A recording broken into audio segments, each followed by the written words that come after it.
Okay, ready है sir?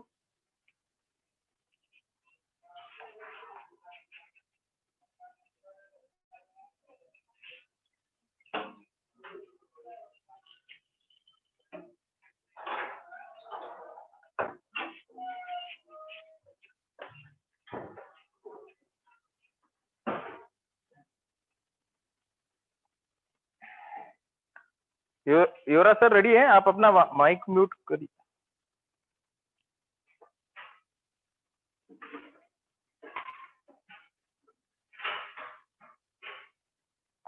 युवराज sir अपना mic unmute करिए उधर से।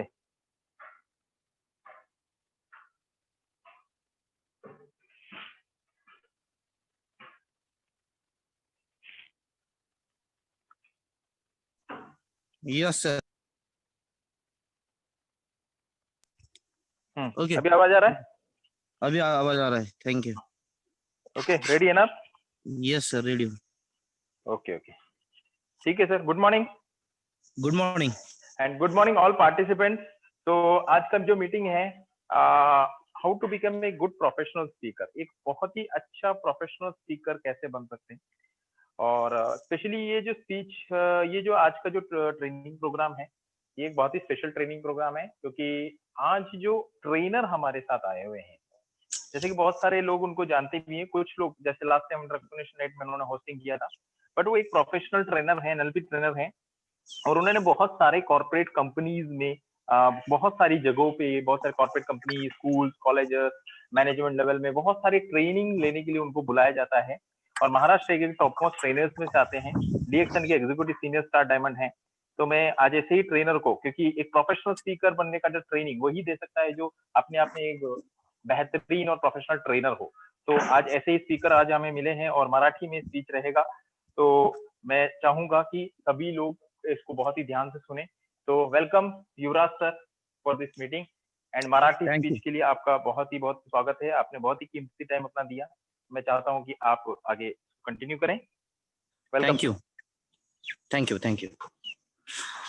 मित्रांनो, आज आपण झूम वरती शिकणार आहोत आणि आज how to become a professional speaker या विषयावरती मी बोलणार आहे. खरोखरच आज वक्ता बनणं ही काळाची गरज चाललेली आहे, बनत चाललेली आहे. आणि आज मी या सर्व सेशन मध्ये काय शिकवणार आहे ते आपण सुरुवातीलाच पाहूयात, म्हणजे आपल्या सर्वांच्या लक्षात येईल. मी आज महत्वाचे 5 पॉइंट कव्हर करणार आहे आणि त्यामधील पहिला पॉइंट जो स्क्रीनवरती दिसतोय तो म्हणजे भाषण आणि गरज. भाषण आणि त्याची काय गरज आहे त्याबद्दल आपण पाहणार आहोत. दुसरा महत्वाचा जो पॉइंट आहे तो म्हणजे एखाद्या वक्त्याने भाषण करण्यापूर्वी काय करायला पाहिजे, कोणत्या गोष्टींची तयारी करायला पाहिजे, सराव कसा करायला पाहिजे वगैरे वगैरे याच्यावरती चर्चा करणार आहोत. तिसरा अतिशय महत्वाचा जो पॉइंट आहे तो म्हणजे भाषणाची सुरुवात कशी करावी, भाषणाचा मध्य कसा असावा आणि भाषणाचा प्रभावी शेवट कसा करावा याबद्दल मी बोलणार आहे. चौथा महत्वाचा पॉइंट जो आहे तो म्हणजे 100% संभाषण कला. नेमकी 100% संभाषण कलेमध्ये कोणकोणत्या गोष्टी येतात त्याबद्दल मी आज आपल्याशी चर्चा करणार आहे. आणि पाचवा अतिशय महत्वाचा पॉइंट जो आहे तो म्हणजे प्रभावी वक्ता, म्हणजे स्टेजवरून बोलत असताना काय करायला पाहिजे किंवा कोणकोणत्या गोष्टींचा आपण उपयोग केला पाहिजे, वक्त्याने काय करायला पाहिजे आणि काय नाही करायला पाहिजे या गोष्टींचा यामध्ये समावेश असणार आहे. तर आपण पहिल्या भागाकडे जाऊयात, भाषण आणि गरज. भाषण आणि गरज याच्यामध्ये आज आपण पाहणार आहोत. हा पहिला भाग असणार आहे, पार्ट 1, भाषण आणि गरज. मित्रांनो, भाषण म्हणजे काय? जर तुम्हाला भाषण म्हणजे काय माहिती असेल तर तुम्ही चॅट बॉक्स मध्ये मला चॅट करू शकता किंवा होस्टला जरी चॅट केलं तरी चालेल, म्हणजे तुमच्या मनात भाषणाबद्दलची जी प्रतिक्रिया असेल ती मला समजेल. भाषण म्हणजे काय? कदाचित तुम्हाला चॅट करता येऊ शकेल, बोलता येणार नाही परंतु चॅट करता येऊ शकेल. अनेक जणांनी ही मीटिंग जॉईन केल्यामुळे आपल्याला चॅट बॉक्स मध्ये जर काही प्रश्न असतील किंवा काही समस्या असतील आवाजाबद्दलच्या वगैरे तर तुम्ही त्याच्यामध्ये होस्टला डायरेक्ट सांगितलं तरी चालेल. आपण पहिल्या पार्ट मध्ये बघूयात भाषण आणि त्याची गरज काय आहे. मित्रांनो, भाषण म्हणजे काय तर वक्त्याने आपले विचार श्रोत्यांपर्यंत पोहोचवणे आणि श्रोत्यांकडून जे अपेक्षित आहे ते साध्य करणे म्हणजेच भाषण होय. म्हणजे वक्त्याने ज्यावेळेस स्टेजवरून तो बोलतो त्यावेळेस त्याचं काहीतरी लक्ष असलं पाहिजे, ते श्रोत्यांपर्यंत पोहोचवलं पाहिजे आणि जे वक्त्याला अपेक्षित आहे ते वक्त्याला मिळालं पाहिजे, जे श्रोत्यांना अपेक्षित आहे ते श्रोत्यांना मिळालं पाहिजे आणि म्हणजेच भाषण होय.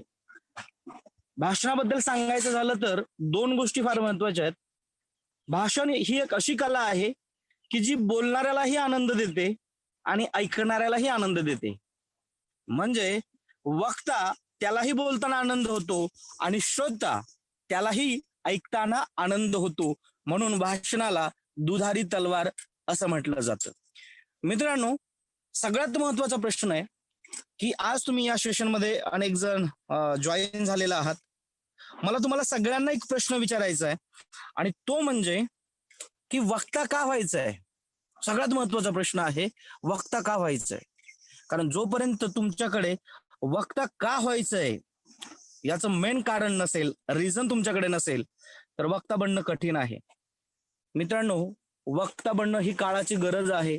बरेच जण म्हणतील की आम्हाला वक्ता बनायचंय, स्टेजवरून बोलायचंय, प्रेझेंटेशन द्यायचंय, काहीतरी करून दाखवायचंय, यासाठी मला वक्ता बनायचंय. परंतु जोपर्यंत आहे ना ती बर्निंग डिझायर किंवा वक्ता बनण्याची जी आग आहे ती लागत नाही ना, तोपर्यंत माणूस वक्ता बनू शकत नाही. एक गोष्ट मी तुम्हाला सांगतो. एक ग्रीक मधील एक राजा होता. त्याची फॅमिली, त्याचं कुटुंब चांगलं होतं. तो, त्याची पत्नी आणि मुलगा आणि त्याचबरोबर इतर नातेवाईक सुद्धा एकत्र राहत होते. आता काय होतं की जे नातेवाईक होते ते त्याचे कझिन म्हणजे चुलत भाऊ वगैरे होते. जो राजा होता त्या राजाचा त्याच्या सख्या चुलत भावाने खून केला आणि खून केल्यानंतर त्या राजाच्या आणि त्याच्या पत्नीचाही खून केला. शेवटी जो राजाचा मुलगा होता तो जिवंत वाचला होता, राहिला होता म्हणजे तो, कारण तो त्यावेळेस तिथे नव्हताच आणि लोकांना दाखवण्यासाठी या मुलाला समोर केलं की हा जो मुलगा आहे तोच त्याचा उत्तराधिकारी बनेल. परंतु उत्तराधिकारी बनायचं असेल तर वयाची अट होती की वयाच्या 18व्या वर्षानंतर तो उत्तराधिकारी किंवा राजा बनू शकेल. तोपर्यंत त्याचे जे चुलत भाऊ आहेत तेच त्या देशाचे राजा असतील. म्हणजे ज्याने खून केला तोच व्यक्ती देशाचा राजा बनला. आणि हा जो मुलगा असतो तर या मुलाकडून वेगवेगळ्या प्रकारची कामं करून घेतली जातात. शेतातली कामे असतील किंवा घरातली कामे असतील आणि त्याला खायला तेवढ्या मोठ्या प्रमाणातही दिलं जात नसतं. त्याच्यामुळे हा तोत्रा बोलायचा, म्हणजे त्याची जीभ वळत नसत, त्याचा आवाज तेवढा चांगला येत नव्हता. बरेच दिवस असंच चाललं. एके दिवशी त्या शहरामध्ये, त्या देशातील जिथे राजाचं जे शहर होतं त्या शहरामध्ये बाहेर गावचा एक वक्ता आला आणि वक्त्याने एक भाषण दिलं. हे भाषण ऐकण्यासाठी अनेक लोक जमा झाले होते आणि या लोकांमध्ये तो मुलगा सुद्धा होता ज्याला तोत्र बोलता येत होतं, त्याची जीभ चांगली ओळख नव्हती, तो सुद्धा ते भाषण ऐकत होता. भाषण होत असताना, तो वक्ता बोलत असताना अनेक लोक टाळ्या वाजवत होते, टाळ्यांचा कडकडाट होत होता. बरेच लोक हे सुद्धा म्हणत होते की काय हा वक्ता बोलतोय. काही लोक ज्यावेळेस काही डायलॉग बाजी व्हायची त्यावेळेस शिट्या पण मारत. तो जो मुलगा होता त्या मुलाला, त्या वक्त्याला पाहून त्याच दिवशी त्याने टार्गेट फिक्स केलं, एक लक्ष फिक्स केलं की जर मला वक्ता बनायचं तर याच माणसासारखं बनायचंय. पण वक्ता बनणं तेवढं सोपं नव्हतं. वक्ता बनण्यासाठी अनेक गोष्टींचा त्याग करावा लागेल हे त्याच्या लक्षात आलं. पण त्या दिवशी, ज्या दिवशी त्याने निर्णय घेतला ना, त्याच दिवशी त्याने ठरवलं की मला स्वतःला अलिप्त व्हावं लागेल राज्यापासून. आणि त्याने ते शहर सोडून एका दूर ठिकाणी गेला. दूर अशा ठिकाणी गेला की ज्या ठिकाणी समुद्र होता, ज्या ठिकाणी डोंगर होता आणि डोंगराच्या बाजूला जवळच एक गुहा होती. त्या गुहेमध्ये जाऊन तो बसायचा आणि भाषणासाठी सराव करायचा. सराव करताना मात्र त्याचा एक अडथळा जो होता ना, तो होता त्याची जी जीभ होती ती बोबडी होती. म्हणजे त्याला म्हणजे जीभ अडखळत असल्यामुळे त्याचा तेवढा आवाज सुस्पष्ट येत नव्हता. त्यामुळे त्याने आवाजावरती पहिल्यांदा काम करायचं ठरवलं. आता आवाजावरती काम करत असताना त्याने जिभेचे चांगले व्यायाम केले. जीभ जी जड जायची, जड असायची, त्याने काय केलं की आपली जीभ चांगली वळावी याच्यासाठी दोन्ही बाजूला त्याने गारगोटी ठेवल्या तोंडाच्या आतून, म्हणजे गालाच्या एका बाजूला दुसऱ्या बाजूला, आणि तो बोलू लागला. ते करत असताना त्याच्या तोंडातून असं रक्त येई, पण तरीही तो प्रॅक्टिस करत असत. कारण का? की त्याला वाटायचं की माझा आवाज हा चांगला होईल. आणि एक दिवस गेला, असे अनेक दिवस गेले, त्याचा सराव चांगला चाललेला होता. तो आवाजाचे व्यायाम करत होता, त्याचबरोबर तो प्रॅक्टिस करत होता. कधी कधी समुद्राच्या किनारी उभा राहून तो मोठ्याने भाषण सुद्धा देत होता. आता सगळ्यात महत्वाचं म्हणजे भाषण का करायचं हे त्याच्या लक्षात आलं. त्याच्या डोक्यात एक टार्गेट होतं की माझ्या चुलत्याने जे माझं राज्य लुबाडलं आहे, माझ्या वडिलांचा जो खून केला आहे, त्याचा तो मला बदला घ्यायचा आहे, आणि मी जर चांगला वक्ता बनलो तरच हे सगळं साकार होऊ शकेल. मग त्याच्यानंतर त्याने सराव तर भरपूर केला, आवाज चांगला बनवला, पण आता बोलायचं काय? लोकांसमोर बोलायला तर ज्ञान लागेल. आता हे ज्ञान कुठून मिळवायचं? तर त्याने सर्वप्रथम तो ज्या देशाचा होता त्या देशातील एक सर्वोत्तम जो ग्रंथ होता, जसं आपल्याकडे भगवद्गीता आहे, कुराण आहे, बायबल आहे, तर तशाच त्या देशाचा जो ग्रंथ होता, धर्मग्रंथ, कारण त्याला त्याच वेळेस माहिती होतं की लोक हे धर्म वेडे आहेत आणि यांना धर्माबद्दल बोललं तर फार आवडेल, म्हणून त्याने धर्मग्रंथाचा सुरुवातीला अभ्यास केला. धर्मग्रंथाचा अभ्यास केल्यानंतर सर्वात महत्वाचं म्हणजे की त्याने भरपूर वेळा त्याची पारायण केली, आणि त्याला असं वाटलं की आता आपण या धर्मग्रंथावरती चांगलं बोलू शकतो.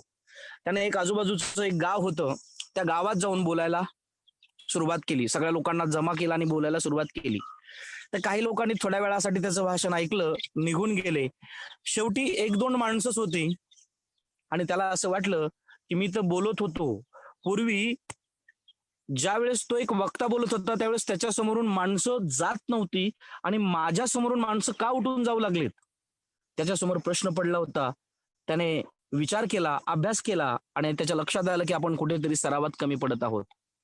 तो पुन्हा त्या गुहेत आला, आणि त्याच्या लक्षात आलं की माझा बराचसा वेळ जो आहे ना, तो बाहेर ये जा करण्यामध्ये जातोय, माझी स्वतःची कामं करण्यामध्ये जातोय. आणि त्याने त्या दिवशी ठरवलं की स्वतःच्या डोक्यावरची एका बाजूची अर्धी केस कापायची, आणि अर्धे केस तसेच ठेवायचे. एवढंच. त्याने डोक्यावरची अर्धे जे केस होते ते कापले, कारण त्याला असं वाटत होतं की मी अर्ध्या केसाने जर बाहेर गेलो तर लोक मला नावं ठेवतील, म्हणून मी आतमध्ये येऊन माझं मी प्रॅक्टिस करत बसेल. आणि त्याने मात्र यावेळेस प्रॅक्टिस करताना लोकांना नेमकं काय हवंय, लोकांना काय दिलं गेलं पाहिजे याचा चांगला अभ्यास केला, आणि पुन्हा त्याच गावात गेला, त्याच गावातील लोकांना एकत्रित केलं. यावेळेस मात्र लोक तेवढे आली नाहीत, पण जेवढी आली त्यांनी पहिल्यापासून शेवटपर्यंतचं भाषण ऐकलं, आणि त्याला त्याच्यावरती विश्वास बसला की मी चांगलं बोलू शकतो, मी चांगलं भाषण करू शकतो. त्यानंतर त्याने वेगवेगळ्या गावांमध्ये गेला, वेगवेगळ्या गावांमध्ये जाऊन लोकांना एकत्रित करायचा, भाषण द्यायचा, लोकांची मनं जिंकायचा. आणि हळूहळू लोकांचा विश्वास जिंकल्यानंतर त्याने त्या असलेल्या राजाची खरी कथा सांगितली. लोकांचा विश्वास जिंकल्यामुळे लोकांची सगळी जी मतं किंवा जी बाजू होती ती त्या मुलाचीच बाजू सगळ्यांनी पकडलेली होती. त्याच्यामुळे चुलत्याला त्या राजा या पदावरून पाय उतार व्हावं लागलं, आणि त्या राज्याचा मुख्य राजा हा मुलगा म्हणला. पुढे अनेकदा त्या राज्यावरती अनेक वेगवेगळ्या राजाने आक्रमण केली, परंतु आपल्या संभाषणाच्या जोरावरती लोकांचं मन परिवर्तन करून आपल्या बाजूला घेऊन जी आक्रमणं येत होते त्यांना परतवून लावण्याचं काम सुद्धा जबरदस्तरित्या केलं. मित्रांनो, हे फक्त संभाषण कलेच्या जोरावरती हा मुलगा राजा बनला, आणि हा राजा एक जबरदस्त वक्ता म्हणून सुद्धा ओळखला जातो. तुम्हाला त्या राजाचं नाव ऐकायला आवडेल का? चॅट बॉक्स मध्ये यस असं टाईप करून पाठवलं तरी चालेल. हा, एक जणांनी पाठवलं की सर तुम्ही बोलत असताना स्क्रीनवर दिसत नाही, कारण मी मोबाईल वरून बोलतोय आणि त्याच्यामुळे मी व्यवस्थित दिसत नाही. कारण स्क्रीनवरती तुम्हाला ज्या पीपीटी दिसत आहेत ते दाखवण्याचं मी काम करतोय. माझा फोटो आहे, माझा आवाज ऑडिबल आहे. Yes, okay okay okay, thank you. तर त्या मुलाचं नाव होतं, त्या राजाचं नाव होतं डेमोस्थेनेस. डेमोस्थेनेस जर तुम्ही सर्च केलं गुगलला तर तुम्हाला त्याच्याबद्दलची बरीचशी माहिती तुम्हाला मिळू शकते. मित्रांनो, हा जो डेमोस्थेनेस आहे ना, डेमोस्थेनेस ह्याने जो सराव केला ना तो फार महत्वाचा आहे. त्याने जी प्रॅक्टिस केली, त्याने जगाला दाखवून दिलं की मला बोलता येत नाही पण मी बोलू शकतो. तो का बोलला, जर त्याचं कारण आहे ना, खालचा जो प्रश्न आहे ना, वक्ता का व्हायचंय, वक्ता का व्हायचंय, हे मेन रिझन आहे. कारण त्याला माहिती होतं की मला वक्ता म्हणून काय करायचंय. वक्ता तुम्हाला जर म्हणायचं असेल तर तुमच्याकडे स्ट्रॉंग रिझन असलं पाहिजे, काहीतरी कारण असलं पाहिजे, तरच तुम्ही वक्ता बनू शकाल. मी माझ्या लाईफची स्टोरी सांगतो, म्हणजे तुमच्या लक्षात येईल की मी वक्ता का बनायचं ठरवलं. ऍक्च्युली मी इयत्ता 3री मध्ये होतो आणि 3री मध्ये असताना जसं 15 ऑगस्ट 26 जानेवारीला लोक भाषणं देतात, विद्यार्थी मुलं भाषणं देतात, तर मलाही वाटलं की चला आपण हे भाषण देऊयात. आणि त्या दिवशी मी ठरवलं की मला भाषण द्यायचंय, म्हणजे 15 ऑगस्टच्या अगोदरच काही दिवस. तर शिक्षकांनी अगोदरच सगळ्यांना भाषण दिलेली होती, त्याच्यामुळे मला सांगितलं की गावातल्या एखाद्या सुशिक्षित चांगल्या माणसाकडून तू भाषण लिहून घे. आता तसं बघायला उच्च शिक्षित असं फार काही लोक नव्हती, पण त्यामध्ये एक आमच्याकडे सुनील नावाचे एक चांगले शिकलेले व्यक्ती होते. त्यांच्याकडे मी गेलो आणि त्यांना सांगितलं की मला भाषण पाहिजे, आणि त्यांनी मला एकदम मस्त भाषण असं लिहून दिलं. आणि भाषण लिहून दिल्यानंतर मी ते लिहून घेतलं, वाचलं, ते पाठांतर पण केलं. अगदी ते अध्यक्ष महोदय, पूज्य गुरुजन वर्ग आणि इथे जमलेल्या माझ्या बालमित्रांनो. आणि 15 ऑगस्टला गावात फेरी असते, प्रभात फेरी म्हणतो, प्रभात फेरी झाली आणि आम्ही आता भाषण देणार. तसं ऑगस्टचा जो काळ असतो तो थोडा थंडीचा वगैरे असा काळ असतो, त्याच्यामुळे अगदी तळपायापासून ते केसापर्यंत सगळं शरीर थरथरत होतं. म्हणजे एवढा मी घाबरलो होतो. मी रांगेमध्ये 4-5 नंबरला बसलो असेल, सगळं ग्राउंड होतं आणि समोर माईक होता. शिक्षकांनी एकेका वक्त्याला पुढे बोलवलं मुलांना भाषण देण्यासाठी, आणि मी म्हटलं आता माझा कधी नंबर येतोय. माझं नाव पुकारलं पण मला काही कळलंच नाही. ज्यावेळेस माझ्या पाठच्या मुलाने मला धक्का दिला, मी उभा राहिलो आणि मी पुढे जाऊन भाषण द्यायला लागलो. भाषण देण्या अगोदर उभा राहिलो तो उभाच राहिलो. शेवटी गुरुजींनी सांगितलं, त्या शिक्षकांनी सांगितलं की युवराज आता बोल, आणि मी बोलायला सुरुवात केली. अध्यक्ष महोदय, पूज्य गुरुजन वर्गाने एकदा का मी गाडी सुरू केली, ती भाषण संपेपर्यंत थांबलो नाही. छातीचे, हृदयाचे जे ठोके होते ते धडधडत होते. खाली बसेपर्यंत माझे हातपाय थरथरत होते. शेवटी मी ज्या जागेवर जाऊन बसलो त्यावेळेस पाठच्या मुलाने माझ्या पाठीवर हात ठेवला आणि म्हणाला, शाबाश, छान झालं बरं का तुझं.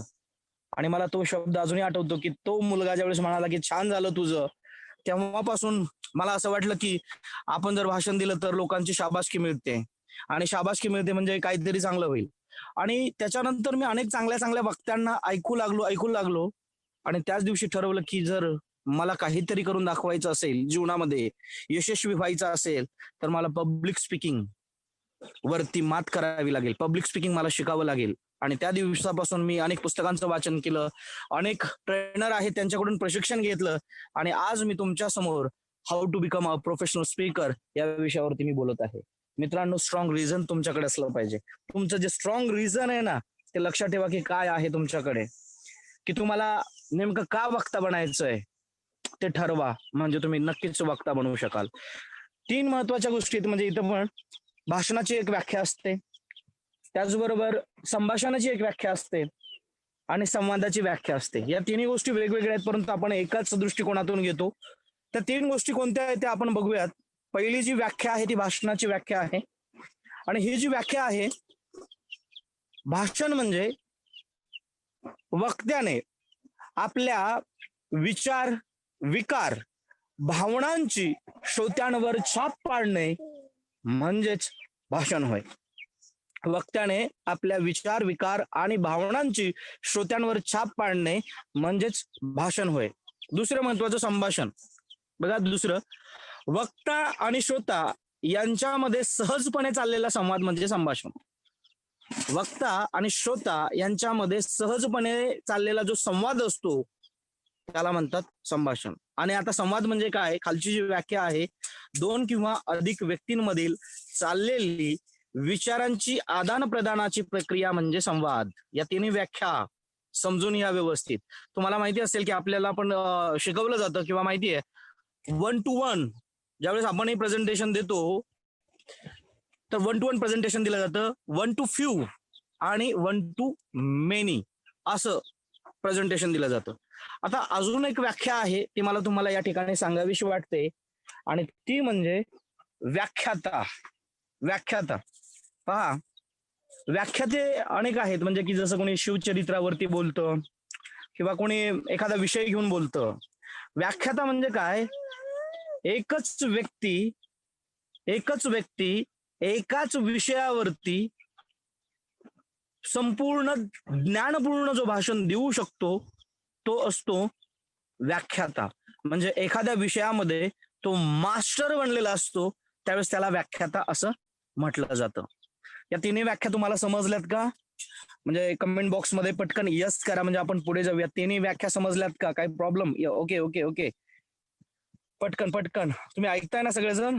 म्हणजे जवळ जर घेतलात तर मोबाईल तर तुम्हाला लगेच समजेल, कारण बरेच लोक आहेत की जे ऐकतायत. Okay, very good, thank you. पुढे जाऊयात आपण. भाषण कला आत्मसात करण्याची खरी गरज काय आहे मित्रांनो? भाषण कला आत्मसात करण्याची खरी गरज काय आहे? तुम्हाला काय वाटतं की तुमची खरी गरज काय आहे? हे भाषण कला आत्मसात करायची, भाषण कला शिकायचंय, मला भाषण कसं करायचंय, स्टेजवरून मला बोलायचंय, मला उभं राहून बोलायचंय, पण काय बोलायचंय, काय कारण आहे? कमेंट बॉक्स मध्ये, चॅट बॉक्स मध्ये लिहून पाठवा की मला भाषण का शिकायचंय. बघा, भाषणाने काय होऊ शकतं ते सांगतो. भाषणाने तुम्हाला नेम मिळू शकतं, भाषणाने तुम्हाला फेम मिळू शकतं, भाषणाने तुम्ही सेलिंग मध्ये बाप बनू शकता, भाषणाने तुम्ही आपले विचार इतरांपर्यंत पोहोचवू शकता, भाषणामुळे तुम्ही नेता बनू शकता, लीडर बनू शकता. कारण भाषणामुळेच तुम्हाला लीडर बनण्याची जबरदस्त संधी मिळू शकते. जोपर्यंत तुम्ही बोलत नाहीत ना तोपर्यंत तुम्हाला कोणी विचारत नाही. ज्यावेळेस तुम्ही बोलता ना त्याच वेळेस लोक तुमची व्हॅल्यू करायला लागतात, किंमत करायला लागतात. कारण असं म्हटलं जातं, बोलणाऱ्याची माती विकली जाते, न बोलणाऱ्याचं सोनंही विकलं जात नाही. म्हणून भाषण कला ही अतिशय महत्वाची आहे. ओके, बऱ्याच जणांनी इथे सांगण्याचा प्रयत्न केला की माझे स्वतःचे विचार. Okay okay okay, very good. ज्यांनी पाठवलंय खरोखरच त्यांना वक्ता बनायचं असं म्हणता येईल. वेगळी ओळख निर्माण होते. Very good. की वक्ता बनण्यामुळे की या सगळ्या गोष्टी होतात. पण मला एक सांगा की असे कोणते क्षेत्र आहे ज्यामध्ये भाषण, संभाषण आणि संवादाची गरज लागत नाही? विचार करा, असं कोणतं क्षेत्र आहे की ज्यामध्ये या सगळ्यांची गरज लागत नाही? मित्रांनो, लक्षात ठेवा की प्रत्येक क्षेत्रामध्ये संभाषणाची गरज लागते, प्रत्येक क्षेत्रामध्ये संवादाची गरज लागते आणि प्रत्येक क्षेत्रामध्ये भाषणाची गरज लागतेच. होय मित्रांनो, जर तुम्ही एक डीएक्सएनचा लीडर असाल तर तुम्हाला भाषणाशिवाय पर्याय नाही, बोलावंच लागेल. तुम्ही उद्योजक असाल, बोलावं लागेल. तुम्ही गृहिणी असाल, बोलावंच लागेल. तुम्ही विद्यार्थी असाल, बोलावंच लागेल. शिक्षक असाल, बोलावंच लागेल. डॉक्टर असाल, बोलावंच लागेल. नेता असाल, बोलावंच लागेल. कारण बोलता आलं पाहिजे. नाही तर बऱ्याच वेळा असं होतं, चांगला शिक्षक आहे पण भाषण करता येत नाही, त्यामुळे विद्यार्थी घडत नाहीत.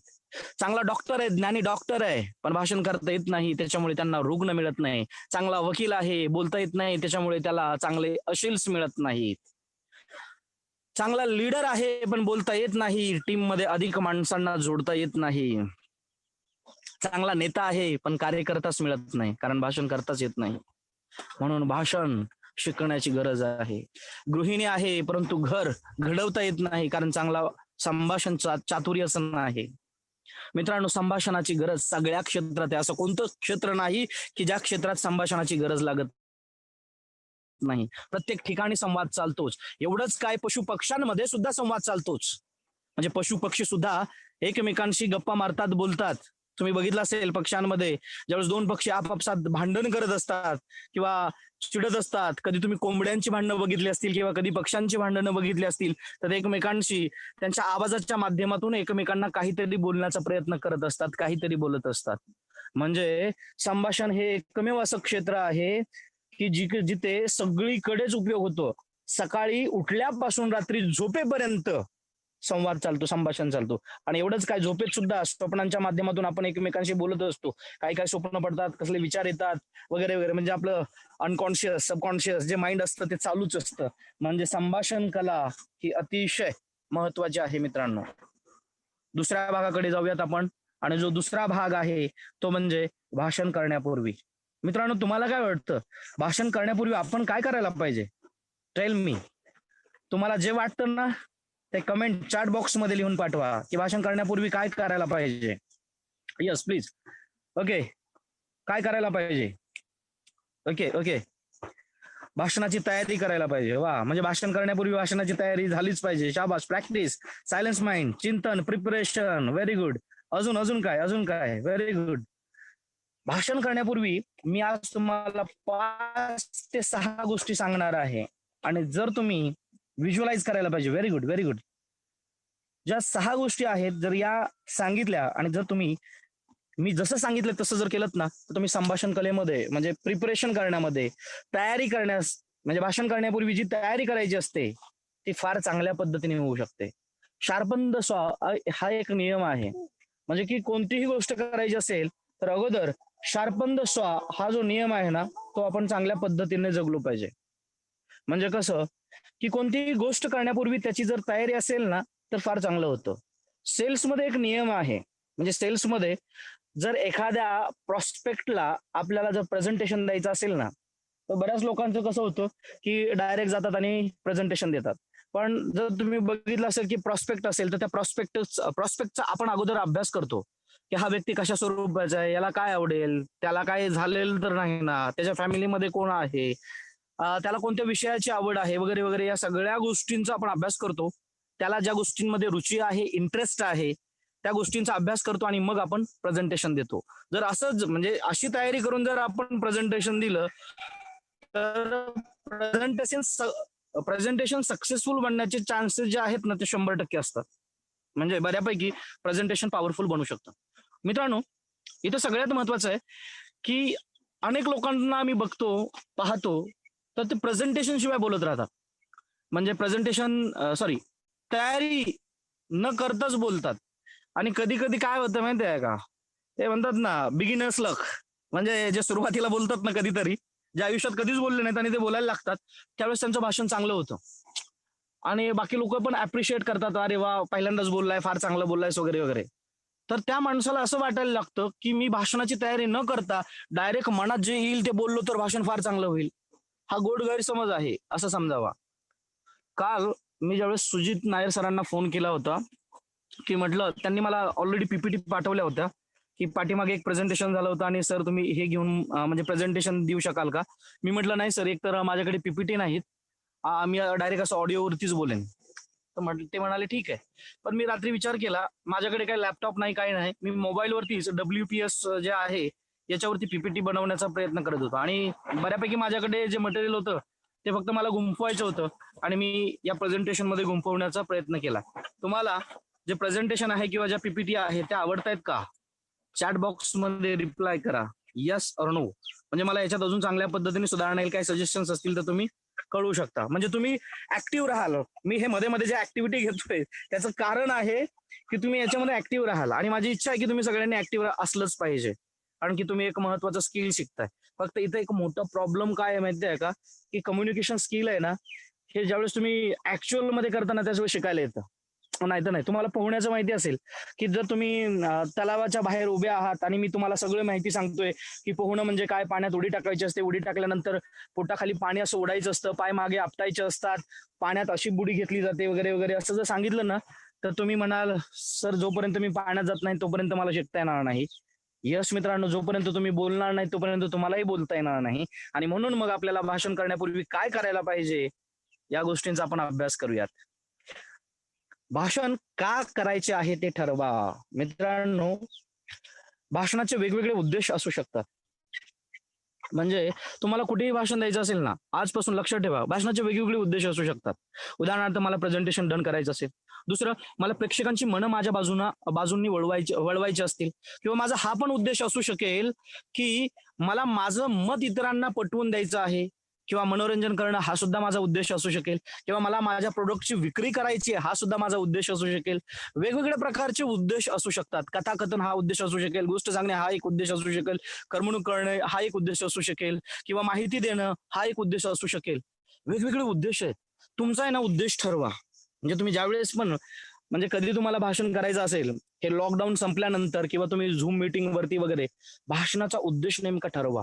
पहिल्यांदा ही गोष्ट लक्षात ठेवा, डोक्यात ठेवा, मनावरती कोरून ठेवा की मला भाषण का करायचंय, कोणत्या विषयावरती करायचंय, माझा भाषण करण्याचा उद्देश काय आहे, हा मला माहिती असला पाहिजे.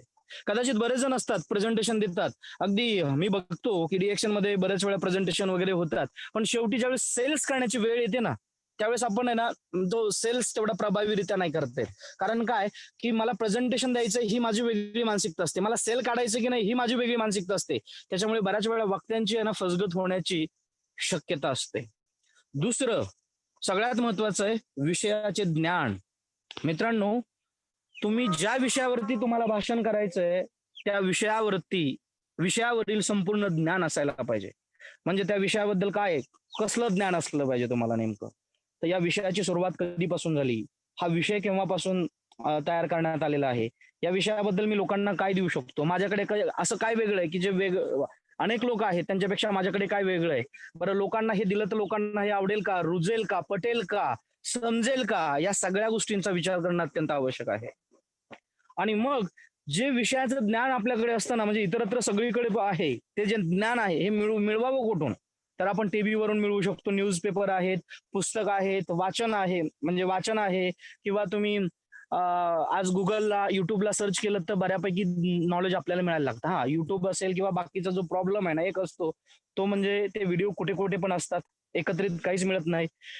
काही जे असतात ते थोडे दिवस चालू ठेवतात, त्यांचं प्रेझेंटेशन वगैरे नंतर बंद करतात. एखादा व्हिडिओ मिळतो, नाही मिळत. म्हणून एखादं पुस्तक असेल किंवा गुगल सर्च करा, विकिपीडिया सर्च करा. गुगलपेक्षाही 100% जर तुम्हाला विश्वास ठेवायचा असेल, कारण गुगलवरती जवळजवळ 60 ते 70% माहिती चुकीची असू शकते. म्हणून जर तुम्हाला 100% विश्वास ठेवायचा असेल तर विकिपीडियावरची जी माहिती असते ती 100% खरी असते. म्हणून सगळ्याच गुगलवरती विश्वास ठेवणं तेवढंच योग्य नाही. या माध्यमातून तुम्हाला माहिती मिळू शकते. आणि ती जी माहिती मिळालेली आहे ना, ही माहिती एका कागदावरती लिहायला घ्या, म्हणजेच भाषणाची मांडणी घ्या. याच्यामध्ये जे मुद्दे जे आहेत ना, एका कागदावरती मांडून घ्या, लिहून घ्या. म्हणजे याच्यामध्ये भाषणाची सुरुवात असते, मध्य असतो, शेवट, चारोळ्या, वाक्प्रचार, म्हणी, मुद्देसूद मांडणी, कथा, कविता, प्रश्नांची मांडणी, या सगळ्या गोष्टींचा समावेश करणं अत्यंत आवश्यक आहे. म्हणजे काय होतं की तुम्ही जर एकदा का एक वही आणि पेन घेतला, कागद घेतला, त्याच्यावरती तुम्हाला जे बोलायचंय त्याची जर मुद्देसूद मांडणी केली ना, तर केव्हा आणि कधी काय बोलायचंय, सुरुवात कशी करायची, मध्ये कसा करायचा आहे, शेवट कसा करायचा आहे, या सगळ्या गोष्टींची माहिती तुम्हाला मिळू शकते. म्हणून मित्रांनो, शक्यतो भाषण करण्यापूर्वी त्या विषयाचं चांगलं ज्ञान मिळालेलं जे आहे त्याची मांडणी व्यवस्थित करणं अत्यंत आवश्यक आहे, खरोखरच अत्यंत आवश्यक आहे. आणि मग ही मांडणी करत असताना लक्षात ठेवा की सुरुवातीला कोणता मुद्दा घ्यायचा आहे, मग सुरुवातीला कुठल्या चारोळींनी सुरुवात करायची, की प्रश्नांनी सुरुवात करायची, की कशाने मला सुरुवात करायची, मध्यामध्ये काय काय आहे, कोणकोणत्या गोष्टी, घटना, क्रम वगैरे अशा येतील, त्या आकडेवारी कशात येणार आहे, एखादा डायलॉग कुठे मारायचा आहे, एखादी कथा कुठे सांगायची आहे, पंच कुठे मारायचा आहे, आणि शेवट कसा करायचा, या सगळ्या गोष्टींचा विचार करा आणि त्यानुसार विषयाची मांडणी करा. मुद्दे काढा, आणि मुद्दे पण म्हणजे अगदी पान भरून सगळं डिटेलमध्ये भाषण लिहिणं असा अर्थ होत नाही. एखाद्या भाषणात तुमच्याकडे 4 ते 5 मुद्दे असले पाहिजेत, आणि त्या मुद्द्यांनाच व्यवस्थितरित्या जर तुम्ही गुंफलत तर तुमचं संभाषण आणि भाषण फार चांगल्या पद्धतीने होऊ शकेल. खाली एक महत्वाचा मुद्दा दिलाय, भाषण पाठ करू नका, आणि मी त्याला रेड मध्ये केलं. रेड ते करण्याचं पाठीमागचं कारण म्हणजे की भाषण पाठ करू नका, त्याचं कारण काय आहे, बरीच लोक आहेत की भाषण पाठ करतात आणि स्टेजवर जाऊन भाषण बोलतात, पण भाषण बोलल्यानंतर त्याच्यानंतर ते खाली येतात स्टेजवरून, आणि खाली आल्यानंतर त्यांना आठवतं, अरे हा एक अतिशय महत्वाचा मुद्दा होता, तो माझ्याकडून विसरला गेला. अरे या एका मला मुद्द्यावरती बोलायचं होतं, तो एक मुद्दा माझा विसरला गेला. अरे आता काय करू, कसं करू. असे अनेक प्रश्न आहेत की जे आपल्याला पडत असतात, कारण भाषण पाठ केलंय आणि जे पाठ केलेलं आहे ते विसरलं, मोठा प्रॉब्लेम झाला. आणि मुद्दा विसरला की लिंक विसरते, कधी कधी तर भाषणाची सुरुवातच विसरण्याची शक्यता असते. जे भाषण पाठ केलेलं असतं ना, त्याच्यामध्ये हा मोठा प्रॉब्लेम असतो की सुरुवातीचा पहिला शब्द आठवला तर सगळं भाषण आठवतं, जर सुरुवातीचा पहिला शब्दच नाही आठवला तर मग कसं करायचं.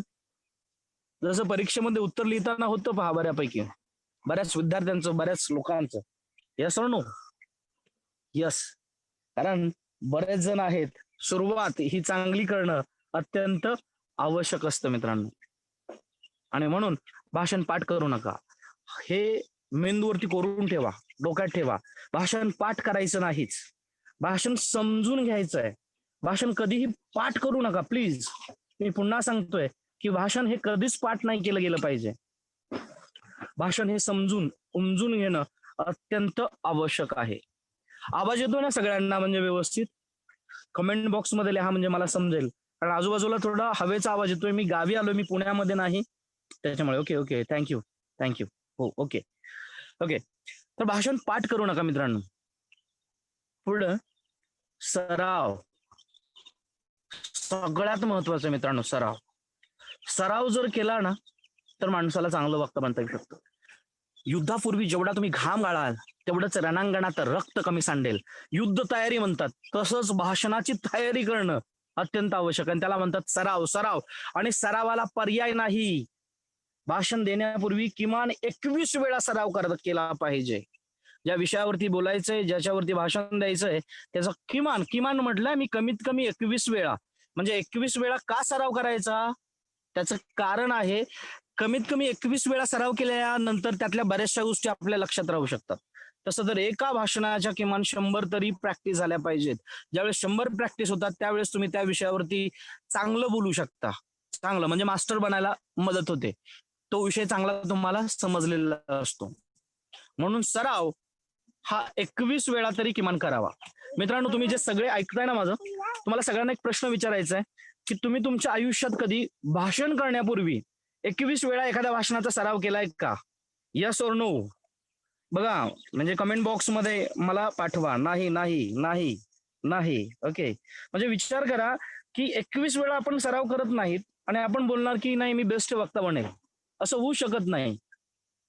विचार करा तुम्ही, जर तुम्ही एखाद्या प्रेझेंटेशनला चाललात, प्रेझेंटेशन देण्यासाठी, तर प्रेझेंटेशनच्या अगोदरची तयारी असते. लक्षात ठेवा, तुम्ही ज्या वेळेस आयुष्यात पहिल्यांदा प्रेझेंटेशन दिलं होतं तो दिवस पहिल्यांदा आठवा. त्यावेळेस तुमची कशी हालत झाली होती की प्रेझेंटेशन बेस्ट दिलं की द्यायचं म्हणून दिलं, आणि आज जे तुम्ही प्रेझेंटेशन देताय त्यावेळेची तुमची दार बघा. म्हणजे आज किती वर्षानंतर, कित्येक तरी प्रेझेंटेशन दिल्यानंतर आज तुम्ही चांगलं प्रेझेंटेशन देऊ शकता. त्याचं कारण आहे सराव, प्रॅक्टिस. जोपर्यंत तुम्ही सराव करत नाहीत ना तोपर्यंत डराव करत नाहीत. डराव डराव, सराव डराव. म्हणजे सराव करणं आवश्यक आहे. यस और यस? यसच येणार मित्रांनो, कारण सराव करणं अत्यंत आवश्यक आहे. सराव करत चला. सरावानेच तुम्ही एखाद्या विषयात पारंगत बनू शकता. सरावाशिवाय म्हणजे प्रॅक्टिस शिवाय पर्याय नाही. म्हणून भाषण करण्यापूर्वी सराव करणं अत्यंत आवश्यक आहे. सरावावरती लक्ष केंद्रित करा. मग आता हा सराव कसा करणार? कुठे करू शकतो आपण हा सराव? मगाशी आपण बघितलं डेमोस्टेनिस कुठे करायचा? गुहेमध्ये.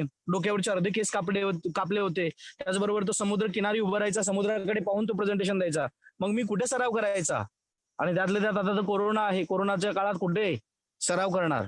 मित्रांनो, सराव करण्यासाठी बाहेर जायची गरज आहे अशातला काही भाग नाही. तुम्ही घरामध्येही सराव करू शकता. म्हणजे घरामध्ये एखादा कोपरा असेल तिथे बसा, आरसा असेल आरशामध्ये उभे राहा. कारण आपण आरशामध्ये चांगलं बोलू शकतो. हा, इथं आरशात सराव केला तर फायदा काय होतो की आपली बॉडी लँग्वेज कशी आहे, आपले एक्सप्रेशन कसे आहेत, आपला आवाज कसा आहे, या सगळ्या गोष्टी आपल्याला पाहता येतात. किंवा माझे हातवारे कसे आहेत, या सगळ्या गोष्टींचा आपण चांगला विचार करत असतो. म्हणून ज्यावेळेस तुम्ही प्रेझेंटेशन द्याल ना, लक्षात ठेवा, ज्यावेळेस तुम्ही प्रेझेंटेशन द्याल त्याच्या अगोदर सराव करणं आवश्यक आहे. आरशासमोर झालं. त्याचबरोबर तुम्ही घरातले तुमचे जे सदस्य आहेत, फॅमिली मेंबर्स आहेत, आता सध्या घरातच आहेत, तर त्यांना सांगा की मला भाषण द्यायचे, मी तुमच्यासमोर माझा सराव ऐकून दाखवतो. किंवा तुम्ही एखाद्या मित्राला फोनवरून जे तुम्ही बोलणार आहात त्याच्याबद्दल बिनधास्त बोलू शकता. म्हणजे त्या मित्राला पण समजेल की तुमची तयारी झाली की नाही. आणि अशा मित्राला फोन करा की जो रिअल फीडबॅक, चांगला खरा फीडबॅक देऊ शकेल अशा मित्राला विचारा. कारण तो तुमचा हितचिंतक असतो, तोच खरं ते सांगू शकतो. नाहीतर आपल्या लोकांना सवय असते की कसं झालंय लगेच विचारायची सवय असते. म्हणजे भाषण झाल्यानंतर अनेक लोकांचं असं होतं की मला लोकांनी अप्रिशिएट केलं पाहिजे. परंतु लक्षात ठेवा, आपलं भाषण कसं झालं नाही हे कधीच कोणाला विचारायचं नाही. कारण लोकांनी पॉझिटिव्ह फीडबॅक दिला तर ते स्वतःहून देतील. नाहीतर स्वतःहून ओढावून नका घेऊ निगेटिव्ह फीडबॅक लोकांकडून. कारण की लोक तुमच्यातील चुका सांगायला बरेच बसलेले आहेत. चांगलं सांगण्यापेक्षा काय चुकतंय हे सांगण्यात लोकांना फार आणि फार म्हणजे फारच इंटरेस्ट असतो. म्हणून खास करून लोकांना अशा विचारा की जे चांगले तुमचे हितचिंतक असू शकतील. ओके, आपण पुढे जाऊयात आणि पुढचा अतिशय महत्वाचा टॉपिक जो तिसरा आहे, भाषणाची सुरुवात, मध्य आणि शेवट. हे आपण समजून घेऊयात. हे या तिन्ही ज्या गोष्टी आहेत ना, भाषणाची सुरुवात, मध्य आणि शेवट. म्हणजे जर तुम्ही चांगले वक्ता बनायचं म्हणत असाल, मला चांगलं बनायचंय, मला चांगला वक्ता बनायचंय, पण माझा प्रॉब्लेम आहे की मला सुरुवातीला काय बोलावं हेच कळत नाही.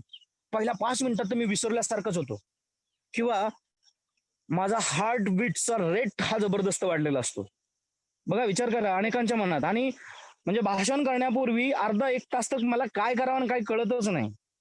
काही जणांचं तर असं होतं की अख्खी रात्रभर ते चांगलं झोपू पण शकत नाहीत, कारण काय बोलायचंय हाच विचार करतात.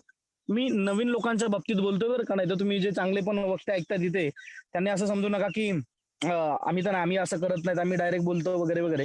एकदा अनुभव आल्यानंतर तुम्ही चांगलंच बोलू शकाल, त्यात काही वाद नाही. परंतु मला हे सांगायचंय की जे नवीन वक्ते आहेत, त्यांची सुरुवातीला अशी फसगत होते. यस और नो? किंवा तुमच्या बाबतीत असं झालंय का? चॅट बॉक्स मध्ये लिहायला सुरुवात करा, यस नो. असं होतंय का? यस यस, ओके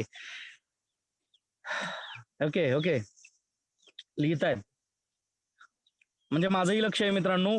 माझ्याकडे दुसरा एक मोबाईल आहे, तो मी समोर ठेवलाय, म्हणजे मला त्याच्यामध्ये पाहता येईल की कोण पाहतंय, कोण बघतंय, कोणाचं लक्ष आहे किंवा नाही.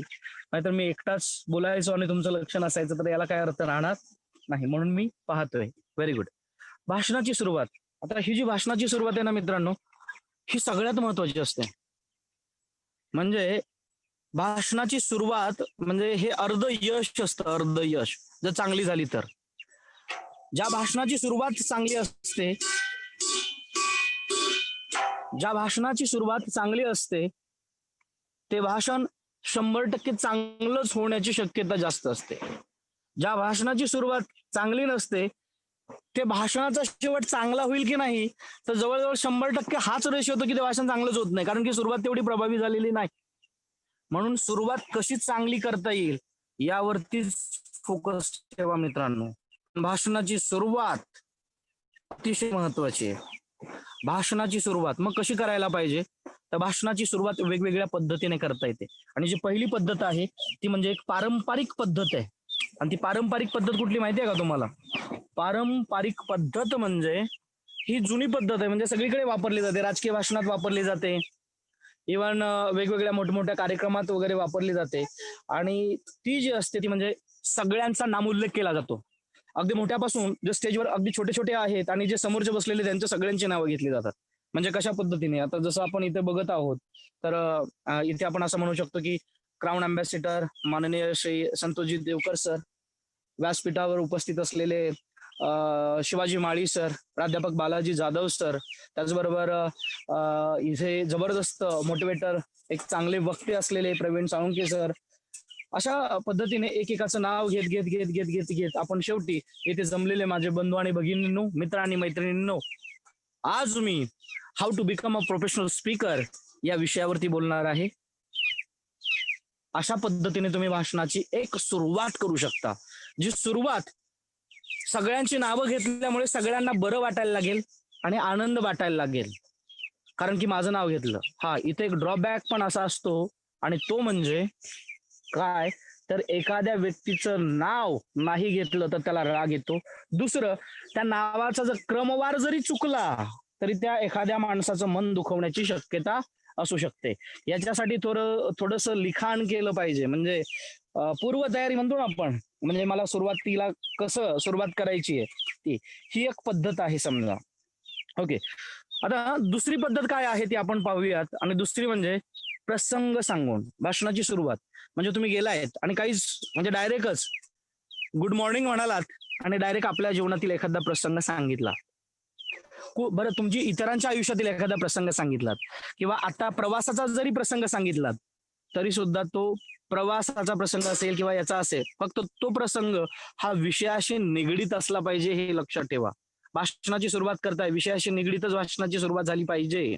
म्हणून एखादा प्रसंग सांगून जर तुम्ही प्रसंग सांगितलात ना, तर लोकांना तो प्रसंग ऐकायला आवडतो. लोकांना फार बरं वाटायला लागतं.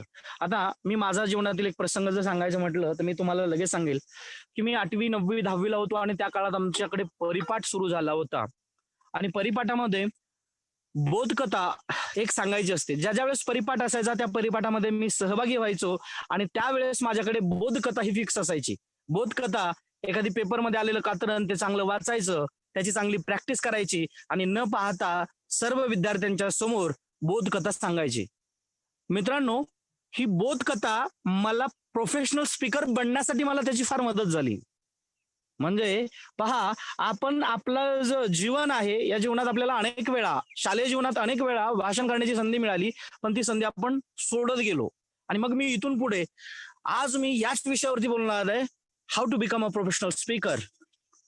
आणि मग मी तिथून पुढे माझ्या विषयाला हात घालू शकतो किंवा सुरुवात करू शकतो. आपल्या जीवनातील प्रसंग म्हणजे तुम्ही जे आहात ना, तुमच्या जीवनाचे हिरो आहात. तुम्ही तुमच्याकडे फार मोठं एक पुस्तक तयार होईल एवढी माहिती आहे. फक्त आपण ते कधी प्रसंग शेअर करत नाहीत, सांगत नाहीत. त्याच्यामुळे ते प्रसंग आपल्याकडे आहेत तसेच राहतात. तिसरं, प्रश्नांनी सुरुवात. ही एक जबरदस्त सुरुवात आहे. कारण ज्यावेळेस लोकांची सहमती मिळते ना, त्यावेळेस आपलं भाषण चांगलं चाललंय असं आपल्याला वाटायला लागतं. मित्रांनो, प्रश्न कसे विचारले पाहिजेत लक्षात ठेवा. प्रश्न कोणत्याही भाषणाची जर तुम्हाला सुरुवात करायची असेल, प्रश्नाने सुरुवात करायची असेल तर 3 प्रश्न विचारा आणि त्या 3ही प्रश्नांचं उत्तर यस आलं पाहिजे असेच प्रश्न विचारा. मी यस वरती जोर देऊन बोललो याचं कारण यस येईल असेच प्रश्न विचारा. म्हणजे उदाहरणार्थ, तुम्हाला भारत देशावरती प्रेम आहे का? चॅट बॉक्स मध्ये यस. दुसरा प्रश्न मी लगेच विचारणार, म्हणजे तुम्हाला भारत देशावरती प्रेम आहे का? तुम्हाला भारत देशाला महासत्ता झालेलं पाहायचंय का? आणि जर तुम्हाला भारत देशाला महासत्ता झालेलं पाहायचं असेल तर तुम्ही तुमची स्वप्न साकार करायला तयार आहात का? लक्षात ठेवा मित्रांनो, 3ही प्रश्नांचं उत्तर यसच येणार आहे. किंवा 100% 90% लोक तरी यस बोलले तरी क्राऊड मध्ये ज्यावेळेस आवाज जातो त्यावेळेस 90%चा यस आणि 10%चा नो फार मोठा ठरत नाही. म्हणून सगळ्यांचाच यस कसा येईल हे फार महत्वाचं आहे. म्हणजे उदाहरणार्थ, तुम्हाला श्रीमंत व्हायचंय का? प्रश्न विचारला पहिला. दुसरा प्रश्न, तुम्हाला श्रीमंत होऊन स्वतःची आणि कुटुंबाची प्रगती करायला आवडेल का? यस. तुम्हाला श्रीमंत बनल्यानंतर स्वतःची स्वप्न साकार करून इतरांची स्वप्न साकार करायला आवडेल का? 3 प्रश्नांनी सुरुवात. लक्षात ठेवा, प्रश्नांनी सुरुवात केली, लोकांनी यस म्हटलं की तुम्ही लोकांची सहमती मिळवता आणि ज्यावेळेस तुम्ही यस मिळवता, यस ज्यावेळेस बोललं जातं, ऐकलं जातं, त्यावेळेस लोक ऐकण्याच्या मानसिकतेत आहेत असं समजलं जातं.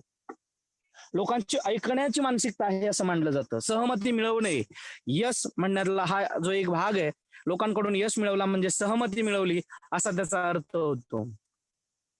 चौथा, प्रसंग आणि जीवनातील अनुभव सांगून. म्हणजे प्रसंगाने मी माझ्या जीवनातील प्रसंग सांगितला, तुम्ही दुसऱ्याच्या जीवनातील प्रसंग सांगू शकता किंवा आपल्या स्वतःच्या जीवनातील अनुभव सांगून सुद्धा सुरुवात करू शकता. कथा सांगून. भाषणाच्या सुरुवातीलाच तुम्ही आलात स्टेजवरती आणि एखादी कथा सांगितली तरी चालतं. कथा ही काल्पनिक वास्तविक दोन्ही चालतील. कोणत्या प्रकारची कथा सांगायची ती तुम्ही सांगू शकता. कथा सांगण्याचा अर्थ हाच होतो की त्या विषयाशी निगडीत आणि त्या विषयावरती जाण्यासाठी कथा महत्वाची ठरणार आहे. 6वं महत्वाचं म्हणजे वक्त्यांचा परिचय देऊन सुरुवात. म्हणजे कुठल्या वक्त्यांचा? जे आत्ताच स्टेजवर येऊन गेलेले वक्ते होते त्यांच्याबद्दलची थोडक्यात माहिती सांगून सुद्धा तुम्ही सुरुवात करू शकता. नो प्रॉब्लेम, काही अडचण येत नाही. म्हणजे त्यांनी घेतलेला एखादा विषय असेल त्या विषयातील थोडीशी माहिती सांगून तुम्ही पुढे कंटिन्यू करू शकता. आणि बऱ्याच वेळा ही पद्धत सुद्धा वापरली जाते, पण कधी कधी सुरुवातीला नाहीत वापरत, मध्ये मध्ये वापरतात. आताच आमचे हे सर बोलून गेले आणि ते असं म्हणाले होते, पण त्यांनी जर तुम्ही सुरुवात केली तर त्या वक्त्यालाही बरं वाटतं आणि पुढचं भाषणही चांगलं व्हायला मदत होते. म्हणून शक्यतो 7वं, विषयाची ओळख सांगून. म्हणजे जो विषय तुम्ही घेणार आहात त्या विषयाची सुरुवातीलाच थोडक्यात ओळख सांगून सुद्धा भाषणाची तुम्हाला सुरुवात करता येऊ शकते. म्हणून विषयाची ओळख सांगून भाषणाची सुरुवात करता येईल. 8वं आणि सगळ्यात महत्वाचं की बऱ्याच जणांना स्टेजवर गेल्यानंतर आहे ना, काय बोलू आणि काय कळतच नाही आणि घाबरल्यासारखं होतं. म्हणजे सगळ्यात महत्वाचं कठीण आहे की घाबरल्यासारखं होतं आपल्याला, कारण कधी आपण स्टेजवर बोललेलोच नसतो. भीती वाटणं साहजिकच आहे. किंवा तुम्ही जे आध्यात्मिक संत आहेत त्यांना कधी ऐकलं असेल, विचार करा की ते ज्यावेळेस बोलतात ना, तर सुरुवातीला त्यांच्याकडे फार मोठा पॉज असतो, पॉज. म्हणजे ते शांत होतात. आता याने काय फायदा होतो? ज्यावेळेस तुम्ही शांत होता ना, स्पीकर ज्यावेळेस स्टेजवर जातो आणि शांत होतो, त्यावेळेस जे श्रोते आहेत ते आपोआपच शांत होतात, कोणीच काही बोलत नाही. आणि मग त्याच्यानंतर चेहऱ्यावरती एक स्मित ठेवून, हास्य ठेवून भाषणाला सुरुवात करा. ही सुद्धा एक भाषणाची पॉवरफुल आणि चांगली सुरुवात होऊ शकते. 9, श्रोत्यांना काहीतरी कृती करायला सांगून सुद्धा सुरुवात करता येते. आणि ही जर तुम्ही सुरुवात वापरली तर भाषण चांगलं व्हायला लागतं.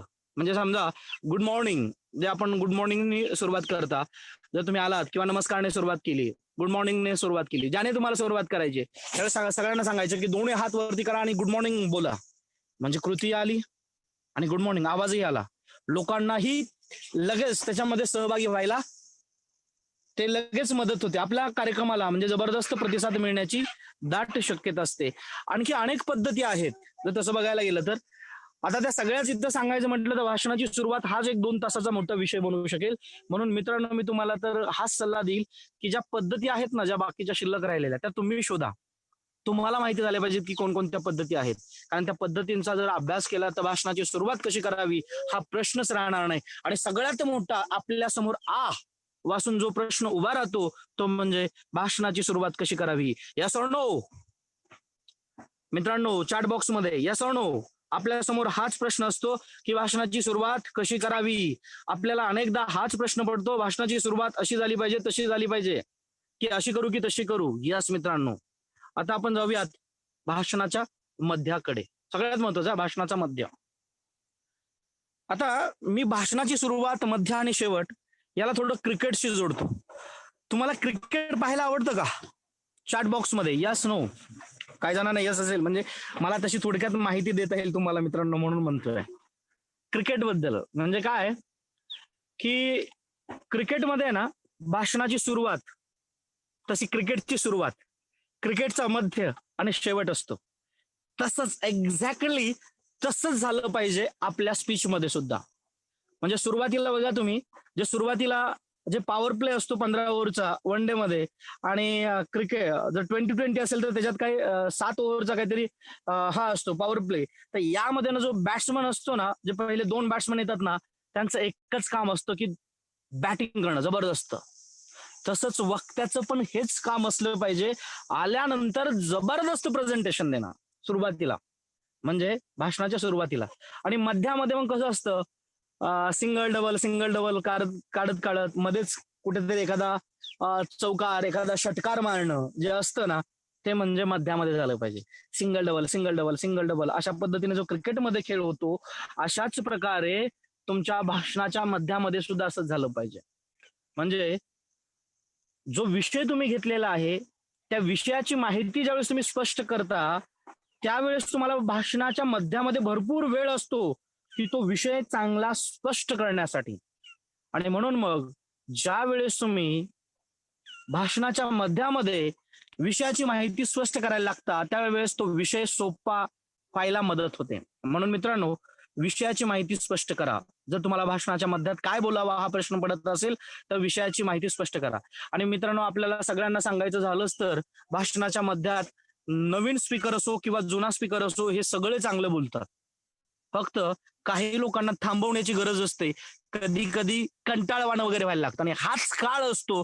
इथेच खऱ्या वक्त्याची कसोटी लागते.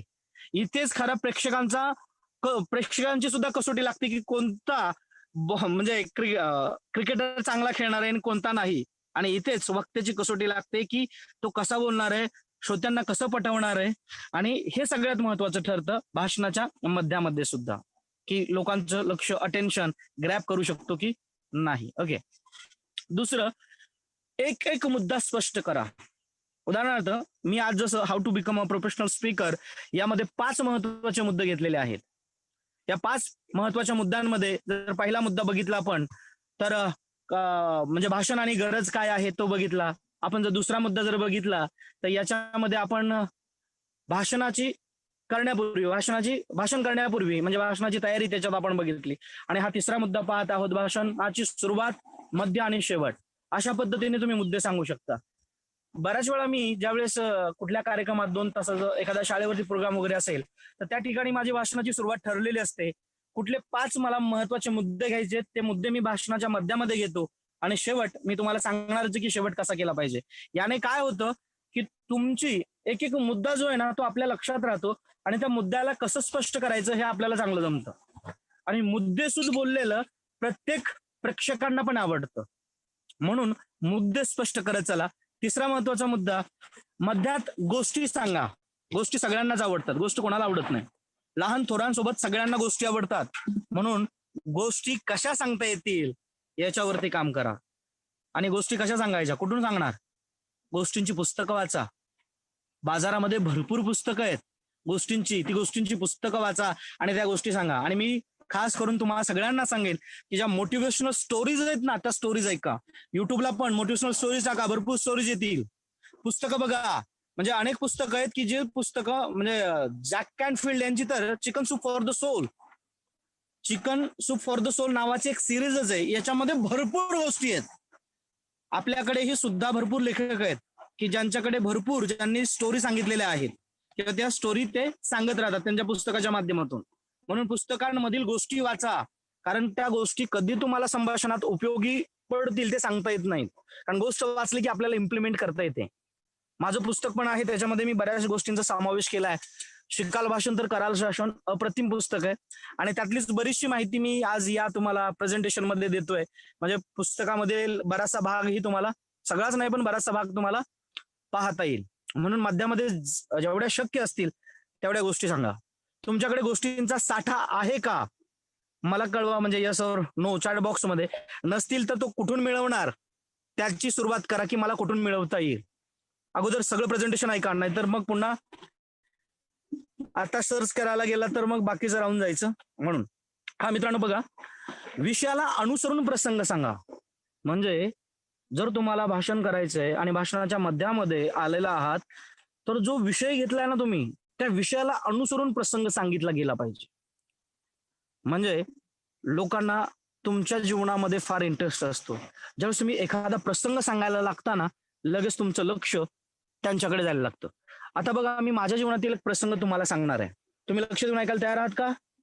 यस. अतिशय महत्वाचा प्रसंग मी माझ्या जीवनातील तुम्हाला सांगायला चाललेलो आहे. मित्रांनो, मी असं म्हणताच बघा, तुम्ही कमेंट बॉक्स मध्ये लिहायला सुरुवात केली यस यस यस. आता काही जण थांबतील, नको म्हणतील. ओके, तर प्रसंग आहे ना, विषयाला अनुसरून सांगितला गेला पाहिजे. संभाषण कलेचा जर मला सांगायचं असेल तर मी माझ्या जीवनातील प्रसंग सांगायला सुरुवात करेन. कारण कधी कधी तुम्ही ज्यावेळेस प्रसंग सांगायला जाता ना, त्यावेळेस लोकांना तो अतिशय रुचकर किंवा एक म्हणा ना, भारतीय लोकांना ना दुसऱ्यांच्या जीवनात काय चाललंय ना हे शोधण्यात फार इंटरेस्ट असतो. कोणाच्या आयुष्यात काय चाललंय, तो किती पाण्यात आहे, किती वरती आलाय, तो खरोखरच डुबलाय का बुडलाय का, या सगळ्या गोष्टींमध्ये लोकांना इंटरेस्ट असतो. त्याच्यामुळे तुम्ही प्रसंग सांगायला सुरुवात करा, लोकांचं अटेन्शन तुम्ही लगेच ग्रॅब कराल, लगेच तुमच्याकडे तुम्ही खेचून घ्याल. म्हणून तुमच्या जीवनातील प्रसंग सांगायला मित्रांनो सुरुवात करा. 5वा अतिशय महत्वाचा मुद्दा, तुमच्या भाषणाच्या मध्यामध्ये कृतींचा समावेश असला पाहिजे. कृतींचा समावेश. जर तुमच्या भाषणामध्ये कृतींचा समावेश असेल तर जो मध्य असतो, जो कंटाळवाणा व्हायला लागतो, तो कंटाळवाणा होणार नाही. म्हणून मी आज तुम्हाला भाषणांच्या मध्यामध्ये सांगतो की आपले अतिशय महत्वाचे, म्हणजे आज मी जे 5 महत्वाचे मुद्दे सांगितले होते, ते 5 महत्वाचे मुद्दे जे आहेत त्यापैकी 3 मुद्दे झाले. ते तिन्ही मुद्दे चॅट बॉक्स मध्ये लिहायला सुरुवात करा. बघूयात किती जणांना जमतंय. बघा, पहिला मुद्दा काय झाला, दुसरा मुद्दा मी याच्या अगोदरही सांगितलं होतं आणि आपण तिसरा मुद्दा बघत आहोत. म्हणजे तुम्ही एक तर कृती करताय, दुसरं तुमचं लक्ष किती आहे हे ऐकण्यावरती. कारण लक्ष देऊन ऐकलंच तर लक्ष साध्य होतं, नाही तर लक्ष साध्य होत नाही. 2 प्रकारचे लक्ष असतात, एक कान देऊन ऐकणं आहे आणि एक म्हणजे आपलं ध्येय, ज्याच्यावरती आपलं लक्ष असतं. ओके, बघा, लिहायला सुरुवात करा. जमेल तुम्हाला. मी पुढच्या महत्वाच्या मुद्द्याकडे जातो. कृतींचा समावेश असणं अत्यंत आवश्यक आहे. आणि पुढचं, तुमच्या भाषणामध्ये पीपीटीचा वापर असणं आवश्यक आहे. मी जर विदाऊट पीपीटी बोललो असतो तर कदाचित तुम्हाला हे सगळं आवडलं नसतं. पीपीटी आहेत म्हणून बऱ्यापैकी सगळ्यांनी इंटरेस्ट घेऊन पाहत आहेत. एक एक पॉइंट काय मला शिकायला मिळतोय. मला काय करायचंय या गोष्टी ज्या आहेत ना त्याचा अभ्यास तुम्ही करतायत. म्हणून पीपीटीचा ज्यावेळेस तुम्ही वापर कराल ना भाषणामध्ये, म्हणजे तुम्ही आता सुरुवातीला ज्यावेळेस तुम्हाला 1 तासाचं 2 तासाचं कुठे भाषण द्यायचं असेल, बोलायचं असेल, त्यावेळेस मात्र तुम्ही पीपीटीचा 100% वापर करा. पीपीटीच्या वापरामुळे काय होतं, एक गोष्ट होती ती म्हणजे मुद्दे लक्षात ठेवण्याची गरज लागत नाही, कारण की ऑलरेडी मुद्दे तुमच्याकडे सेट असतात. आणि जर तुमच्याकडे मुद्दे असतील तर तुम्ही पॉवरफुल वक्ता बनताच. म्हणून तुमच्याकडे मुद्दे असणं आवश्यक आहे, पीपीटी असणं आवश्यक आहे. ओके. 7वं महत्वाचं, व्हिडिओ आणि ऑडिओचा समावेश तुमच्या भाषणात असावा.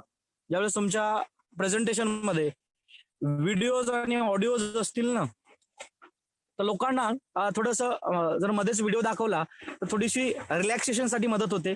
त्याचबरोबर जे तुमच्याकडे बघून तुमचा आवाज ऐकून कदाचित जे बोर झालेले असतात त्यांचं लक्ष तुमच्याकडे लागायला मदत होते. आणि मी तुम्हाला सांगणारच आहे, वक्त्याची बॉडी लँग्वेज आणि श्रोत्यांची बॉडी लँग्वेज याच्यावरून आपण समजून घ्यायचं की समोरच्याला काय पाहिजे आणि काय द्यायचं आहे, काय नाही द्यायचं. ते मी पुढे येतोय, त्याच्यासाठी मी बॉडी लँग्वेज वरती जाणारच आहे. पण भाषणाच्या मध्यामध्ये हे करा. आणि 8वं, श्रोत्यांच्या प्रश्नोत्तराच्या माध्यमातून श्रोत्यांचा समावेश करा. म्हणजे प्रश्न विचारा त्यांना, मध्ये मध्ये प्रश्न विचारा. याने काय होतं माहितीये का मित्रांनो, ज्यावेळेस तुम्ही प्रश्न विचारता तर ते इन्व्हॉल्व्ह व्हायला त्यांना मदत होते, ते विचार करायला. म्हणजे ज्यावेळेस प्रश्न विचारता तर त्यावेळेस लोकांचं लक्ष हे उत्तराकडेच असतं की मला आता उत्तर काय द्यायचं. म्हणजे त्यांचा ब्रेन आपोआपच काम करायला लागतो. हे कशामुळे होतं, लहानपणापासून आपलं प्रोग्रामिंग तसं बनवलंय.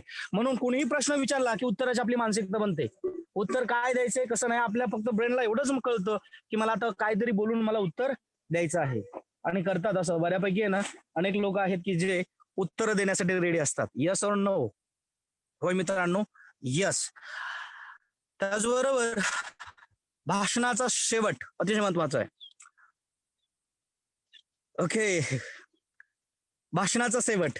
बरेच जण कमेंट करतायत, थँक्यू. जे ऐकतायत बघतायत असं मला वाटतंय. हा, कदाचित काही लोक कामात असतील, ऑडिओ त्यांनी ओपन केला असेल आणि काम करत असतील पण ऐकत असतील. काही जण मोबाईल मध्येच असतील, मोबाईल घेऊन पण पाहत असतील. लक्षात ठेवा मित्रांनो, हे स्किल आहे, हे शिकणं अत्यंत आवश्यक आहे. आणि मी तर सांगेल की या लॉकडाऊनच्या काळामध्ये ना आपल्या भाषणाला धार लावा, धार. आपल्या वक्तृत्वाला धार लावा, जेणेकरून आपल्या जिभेवरती सरस्वती असली पाहिजे आणि आपण पॉवरफुल स्पीकर बनलो पाहिजेत मित्रांनो. भाषणाचा शेवट मित्रांनो, भाषणाची सुरुवात आणि मध्यापेक्षा ना जेवढी लोक आहेत ना ऐकणारी, तो शेवटच लक्षात ठेवतात. तुमचा शेवट जर पॉवरफुल असेल तर भाषण लक्षात राहतं. तुम्ही IPL बघत असाल हॉटस्टार वरती किंवा टीव्ही वरती, ज्या वेळेस अंतिम षटकांचा सामना चालू असतो ना त्यावेळेस पाहणाऱ्यांची संख्या सगळ्यात जास्त असते. 16 ते 20 या ओव्हरमध्ये सगळ्यात जास्त संख्या असते. आणि 45 ते 50 वन डे मध्ये 45 ते 50व्या षटकात पाहणाऱ्यांची संख्या जास्त असते. त्याचं कारणच असतं की त्यामध्ये क्रिकेटर्स धुलाई चांगल्या पद्धतीने करत असतात. आणि वक्त्याचंही काम तेच असतं की धुलाईच करणं, शब्दांनी आपल्याला सुद्धा धुलाई करणं फार आवश्यक असतं. शब्द पॉवरफुल असले पाहिजेत. म्हणून भाषणाचा शेवट हा अविस्मरणीय ठरला पाहिजे. तुम्ही सर्वांनी सैराट नावाचा मूवी बघितला का की ज्याने 100 करोडपेक्षा जास्त इन्कम मिळवलं, पैसा कमवला, बॉक्स ऑफिसवर गल्ला जमवला? यस यस यस और नो? मला सांगा, सैराट मूवी बघितलाय का? क्या बात आहे, व्हेरी गुड व्हेरी गुड.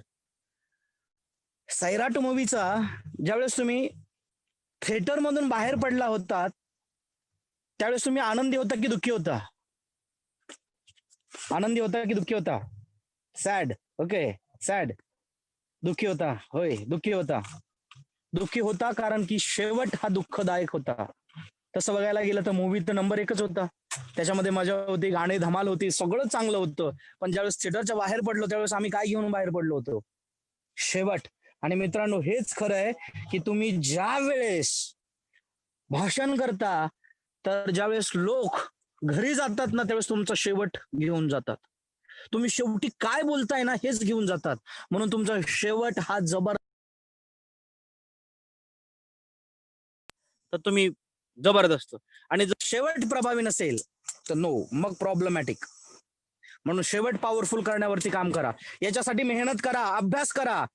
सगळ्यात पॉवरफुल शेवट कसा होईल, मी सुरुवात आणि मध्यापेक्षाही शेवटावरती जास्त लक्ष केंद्रित करेन, कारण शेवट पॉवरफुल तर भाषण नंबर एकच झालं म्हणून समजा. म्हणून मित्रांनो, शेवट कसा पॉवरफुल करता येईल, मी कोणते क्लोजिंगचे पॉइंट किंवा कोणते क्लोजिंगचे फंडे यूज करू. जसं की आपल्याकडे आहेत काही मास्टर्स आहेत की जे क्लोजिंगचे फंडे त्यांच्याकडे जबरदस्त आहेत, जेणेकरून की माझं प्रेझेंटेशन किंवा डेमो डन होण्याचे चान्सेस जास्त असतील. होय मित्रांनो, म्हणून शेवट करताना भावनिक कथा सांगा. मी काही पॉइंट सांगतोय तुम्हाला, बघा. भावनिक कथा सांगा. भारतीय माणसं हे इमोशनल आहेत. Indian peoples are emotional peoples असं म्हटलं जातं, कारण का भावनिक लोक आहेत. म्हणून जर तुम्हाला जमलं तर लोकांच्या भावनांना हात घाला, काळजाला हात घाला. शब्द येते काळजांना हात घाला, कारण की ज्यावेळेस लोकांच्या भावनाला हात घालतो त्यावेळेस लोक लगेच विचार करायला, त्यांचा ब्रेन लगेच काम करायला लागतो. मग तिथे 100% तुम्ही यशस्वी होण्याची शक्यता असते. 4, भाषणाचा शेवट हा सारांश सांगून सांगा. म्हणजे भाषणाचे जे मुद्दे असतात, पहिला, दुसरा, तिसरा, चौथा, तुम्ही जे शिकवलेले मुद्दे आहेत ते मुद्दे घेऊन शेवट करा.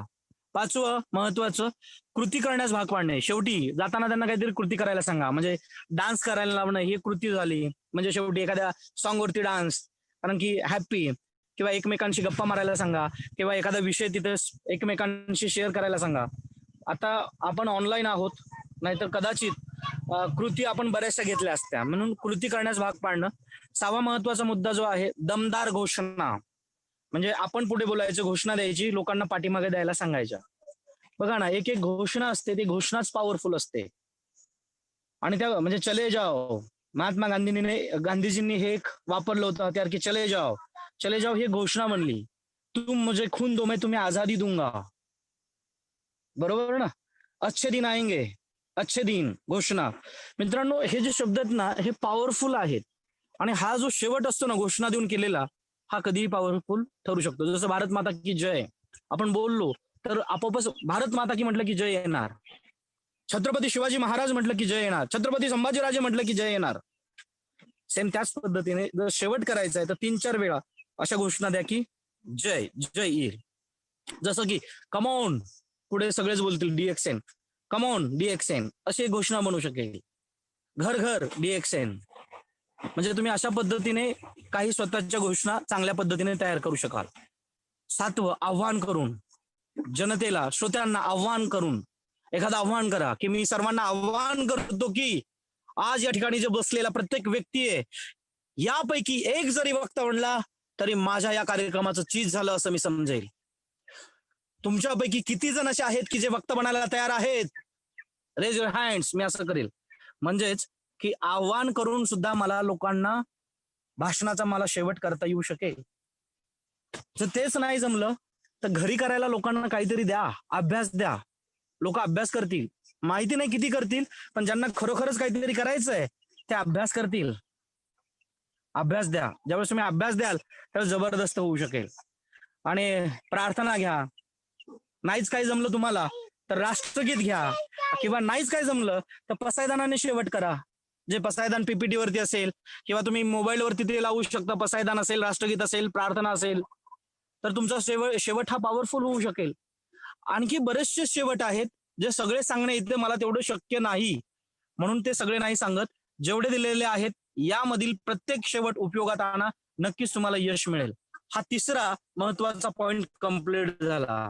भाषणाची सुरुवात, मध्य आणि शेवट. आता आपण अतिशय महत्वाच्या मुद्द्याकडे जाणार आहोत. मित्रांनो, कुठेही जाऊ नका, कारण आता पाहणार आहोत आपण 100% संभाषण कला, 100% भाषण कला. मित्रांनो, हे अतिशय महत्वाचं आहे. बघा, 100% संभाषण कला. मी लगेच तुम्हाला एक प्रश्न विचारतोय, त्याचं उत्तर चॅट बॉक्स मध्ये द्या की संभाषण कलेमध्ये शब्द किती टक्के पाहिजेत, बॉडी लँग्वेज किती टक्के, आणि आपला आवाज किती टक्के असतो. पटकन चॅट बॉक्स मध्ये शब्द किती टक्के, देहबोली किती टक्के, आवाज किती टक्के तुम्ही तिथे लिहू शकता. म्हणजे 10, 20, 30 अशा पद्धतीने, तरी मला कळेल. म्हणजे शब्द, देहबोली, आवाज. पटकन पटकन. ओके ओके, पटकन पटकन. देहबोली, आवाज 20%. ओके. 30, 40. ओके, पटकन. बॉडी लँग्वेज 60%, शब्द 60%. Okay, great. Okay, next next next. पटकन पटकन. बघा, विचार करा. आवाज किती, आवाज, देहबोली किती, बॉडी लँग्वेज किती, 25, 50, 30. Very good. वा, आवाज 40. क्या बात आहे, तुम्ही सगळेजण ऐकताय, क्या बात आहे, ग्रेट ग्रेट. Body language 80%. वा, good, very good. 10, 20, 70. Okay, great. देताय तुम्ही आहात. ओके, 40% देहबोली. Okay okay, Pravinji 55%, 71%, 75%. ओके, आवाज 75%. Star. Okay, great. 20, 50, 30. Thank you thank you thank you. बरेच जणांनी हा सेमिनार किंवा हा वेबिनार अटेंड करतायत. Thank you thank you, very good very good. आता आपण बघूयात मित्रांनो की 100% संभाषण कलेमध्ये शब्द असतात 7%. हॅलो, देहबोली महत्वाची. बरोबर बरोबर, लक्ष द्या. 100% संभाषण कलेमध्ये 7% शब्द, देहबोली 55% आणि आवाज हा 38% असतो. वाव, या 3 गोष्टी फार महत्वाच्या आहेत. शब्द 7%, देहबोली 55%, आवाज 20%. आता जे तुम्ही मला समजताय ना सगळं, तर मी तुमच्यापर्यंत 100% नाही पोहोचू शकत. पण मला माहिती 38 आणि 7% जेवढी माहिती आहे ना तेवढी मी तुम्हाला मोबाईलवरून देतोय आणि तुम्ही ती मला ऐकत आहात. कारण 55% ज्यावेळेस तुम्ही समोर असता आणि कदाचित त्यावेळेस तुम्ही बॉडी लँग्वेज बघितली असती तर ते तुम्हाला 100% समजायला मदत झाली असते. पण तुम्ही मला 55% ऐकत आहात मित्रांनो. थँक्यू. आता हे फार महत्वाचं आहे मित्रांनो. मी सांगतोय की वक्त्यांची देहबोली असते. आपण बोलत असतो आणि वक्ते अशा प्रकारचे असतात, त्यांची देहबोली. पहिला वक्ता बघूयात आपण. नजरेला नजर देऊन बोलणे, याचा अर्थ काय होतो मित्रांनो? तुम्हाला जमत असेल तर सांगा. नजरेला नजर देऊन बोलणारा वक्ता, त्याच्याकडे कॉन्फिडन्स जबरदस्त असतो, आत्मविश्वास पॉवरफुल असतो. आणि मित्रांनो, जर तुम्ही फेअरलेस, यस व्हेरी गुड, आत्मविश्वास, नजरेला नजर देऊन बोला. फक्त एकाच्याच नजरेला नजर देऊन बोलू नका, नाही तर मग प्रॉब्लेम होणार. सगळीकडे पाहून बोला. सगळ्यांच्या नजरेला नजर देता आली पाहिजे. श्रोत्यांच्या नजरेला नजर देऊन बोला. माझ्या लाईफ मधील एक किस्सा तुम्हाला सांगतो. कित्येक तरी असे वक्ते असतात की जे एखाद्याच व्यक्तीला टार्गेट करतात आणि त्यालाच बघून बोलतात, दुसरीकडे पाहत नाहीत. आमच्या गावात आहे ना एक याचा ग्रुप होता. तो गावामध्ये एक गट असतो, बचत गट, आणि बचत गटचा त्या ग्रुपचा एक मोठा स्पीकर होता. जवळजवळ आमच्या गावातील एक 5-25 महिला बसल्या होत्या आणि त्यांच्यासमोर जो एक अधिकारी होता तो आला आणि त्यांनी भाषण द्यायला सुरुवात केली. त्याने काय केलं, एकाच महिलेकडे पहिल्यापासून तो शेवटपर्यंत बघत होता. शेवटी ती महिला शेवटी उठून गेली, तरी तो जातानाही तिच्याकडेच पाहत होता. त्यावेळेस मात्र सगळीकडे गोंधळ झाला की हा फक्त एकीकडेच पाहून बोलतोय. ज्यावेळेस त्याच्या लक्षात आलं की मी फक्त एकाच महिलेला बोलतोय, त्याच्यानंतर त्याला फार अपमानित झाल्यासारखं वाटलं आणि त्याच्यानंतर तो कधीच बोलला नाही. होय मित्रांनो, एकाच व्यक्तीकडे पाहून बोलणं म्हणजे आत्मविश्वासाची कमतरता होय. म्हणून नजरेला नजर देऊन बोला, पण सगळीकडे नजर असली पाहिजे. मी एक्सप्रेशन्स वरती तुम्हाला सांगणारच आहे की एक्सप्रेशन्स मध्ये किंवा आय कॉन्टॅक्ट किती वेळ असले पाहिजे ते बोलणारच आहे. हातांची घडी, काही वक्ते असतात बघा, हातांची घडी घालून बोलतात. हातांची घडी घालणं जर हे वक्त्याने केलं तर त्याचा अर्थ वेगळा होतो आणि श्रोत्याने केलं तर त्याचा अर्थ वेगळा होतो. हातांची घडी घालणं याचा अर्थ होतो संरक्षण. म्हणजे वक्ता श्रोत्यांना घाबरलेला आहे असा सुद्धा त्याचा अर्थ होतो. दुसरा अर्थ असा होतो की मला या हातांचं काय करायचं हेच मला माहिती नाही, म्हणजे मी घाबरलेलो आहे असं होतं. ओके. तिसरा, टेबलावर बोटे वाजवणे. बोटे वाजवतात काय वक्ते, काय अर्थ होतो सांगा पटकन, जर तुम्हाला माहिती असेल तर. टेबलावर काय वक्ते बोटे वाजवतात, वाजवताना तुम्ही बघितलं असेल, किंवा डायसवरती बोट वाजवून बोलवत असतात. बोट वाजवण्याची त्यांना सवय असते. अर्थ काय होतो, फिअर. ओके, नर्वस असतो. ओके ओके, लो कॉन्फिडन्स, विसरणे, भीती. Okay, very good. मित्रांनो, याचा खरा अर्थ होतो उतावळेपणा. हा माणूस बोलण्यासाठी अधिक उतावीळ झालेला आहे असा त्याचा अर्थ होतो. चौथा, माईकवर सारखं मारणे. काय लोकांना ठामपणे काय मुद्दे सांगायचे असतात ना, त्यावेळेस माईकवरती फटकन मारतात, किंवा बऱ्याच वेळा म्हणजे त्या टेबलवरती मारणार असेल किंवा माईकवरती टक करत असतात. एकाच व्यक्तीकडे पाहून बोलणे. मगाशी सांगितलं, काही लोकांना एक सवय असते मित्रांनो, घातक सवय, हॅबिट, म्हणजे खाकरणे, सारखं खाकरणे. म्हणजे असं करणार, मी आता करून दाखवलं तशा पद्धतीने. त्यांना माहिती पण नसतं की मी का करतोय की काय करतोय. मग कशामुळे असं का होतं त्याचं कारण सांगतो. म्हणजे काही गोष्टी आहेत की त्या होतात म्हणजे होतात नवीन वक्त्यांसाठी. बघा, भाषण करण्यापूर्वी काही जणांना सू लागते, पहिला मुद्दा. दुसरं, भाषण करताना अंगाला घाम यायला लागतो. तुम्ही एसी मध्ये बसलेला असाल तरी पण घाम यायला लागतो, भीतीचं लक्षण. खाकरणे म्हणजे त्यांचा आहे ना, त्यांचा माइंडसेट असतो की मला आता बोलायचंय. त्यांना सगळं येतं, सगळं चांगलं करतात, पण ते मध्ये मध्येच तसं करायला लागतात. याचा अर्थ हा होतो की ती सवय झालेली आहे, हॅबिट झालेली आहे, पण ती अनकॉन्शियसली झाली आहे. त्याच्या सबकॉन्शियस माइंडने ते स्वीकारलेली आहे. आणि या हॅबिटला ज्यावेळेस तुम्ही खाकराल त्यावेळेस तुम्ही काउंट करा 1. त्यावेळेस हळूहळू तुमच्या लक्षात येईल की मी किती वेळा असं करतोय. ज्यावेळेस तुमचं दुसरं स्पीच असेल त्यावेळेस त्याचा काउंट कमी होईल, तिसऱ्या स्पीच मध्ये अजून काउंट कमी होईल. आणि बोलताना आपल्याला तसं करता येऊ शकतं. काही वक्ते असतात बघा, चष्म्याला सारखा हात लावतात. यांचा प्रॉब्लेम काय असतो माहिती आहे का? त्यांना चष्मा असतो जवळचा आणि त्यांनी डायसवरती काहीतरी लिहायला ठेवलेलं असतं, म्हणून चष्मा घालायचा आणि बघायचं. पण काही जण जाणून बुजून हे करतात. याला म्हणायचं ओव्हर कॉन्फिडन्स, जास्त अतिशहाणपणा. सारखा चष्म्याला हात लावत असतील जर जाणून बुजून. बोटांशी खेळणे, काही लोक असतात बघा, बोटांशी चाळे करत असतात, खेळत असतात. लक्षात ठेवा, जे माणसं बोटांशी खेळतायत ना, समजून घ्यायचं, जे वक्ते बोटांशी खेळत राहतात ना, त्यांनी समजून घ्यायचं की माझं काहीतरी गडबड आहे, काहीतरी चुकतंय, किंवा मी तेवढा ठाम नाही, असा अर्थ होतो. केसांवरून हात फिरवणे, अति आत्मविश्वास. माईक दूर ठेवून बोलणे, जबरदस्त भीती वाटणे. पाठी हात बांधणे, म्हणजे काही लोक असतात पाठीमागे हात ठेवून बोलतात. याला काय म्हणतात माहिती आहे का? कशाचा तरी सपोर्ट घेऊन बोलणे. काही लोक असतात दोन्ही हात हिप वरती ठेवतात आणि बोलायला लागतात. आत्मविश्वास मिळवण्यासाठी हिपचा आधार घेतला जातो, पाठीचा आधार घेतला जातो. काही लोक असतात 2 पावले पुढे किंवा 2 पावले मागे जाऊन बोलतात. आणि ते हॅबिच्युअल असतात, कधी कधी पुढे जाणं, मागे येणं, पुढे जाणं. किंवा जर स्टेजवरून एका बाजूने इकडे आणि एका बाजूने इकडे, म्हणजे ते इकडे फिरले तरी कधी कधी त्यांचा तकिया कलाम होतो. सारखी बॉडी लँग्वेज तशीच असते. आणि जास्त म्हणजे चालण्याचा जर अतिरेक झाला ना, तर समजून घ्यायचं एवढंही चालणं गरजेचं नाही. कधी तुम्ही या कोपऱ्यातून त्या कोपऱ्यात गेलात तर चालतं, पण सारखं चालणं म्हणजे आत्मविश्वासाची कमतरता. खिशात हात घालून बोलणे, अति आत्मविश्वास.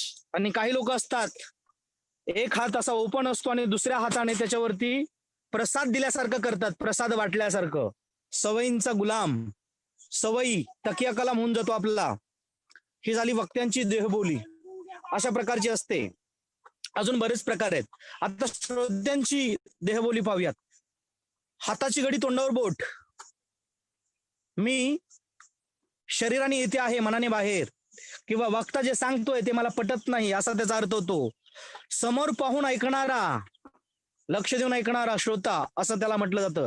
खुर्चीला रेलून बसणारा श्रोता. या वक्त्याचं एकच लक्ष असतं की जोपर्यंत भाषण संपत नाही तोपर्यंत मी थांबणार नाही, असा त्याचा अर्थ होतो. म्हणजे तो भाषण संपल्याशिवाय जाणार नाही, असा त्याचा अर्थ होतो मित्रांनो. ओके. भुवया उंचवणे. ज्यावेळेस एखादा श्रोता तुमच्याकडे पाहून भुवया उंचवतोय ना, त्यास लक्ष ठेवा याला काही प्रश्न आहेत, किंवा त्याला जे बोलताय ते आश्चर्य वाटतंय म्हणून तो तसा करतोय.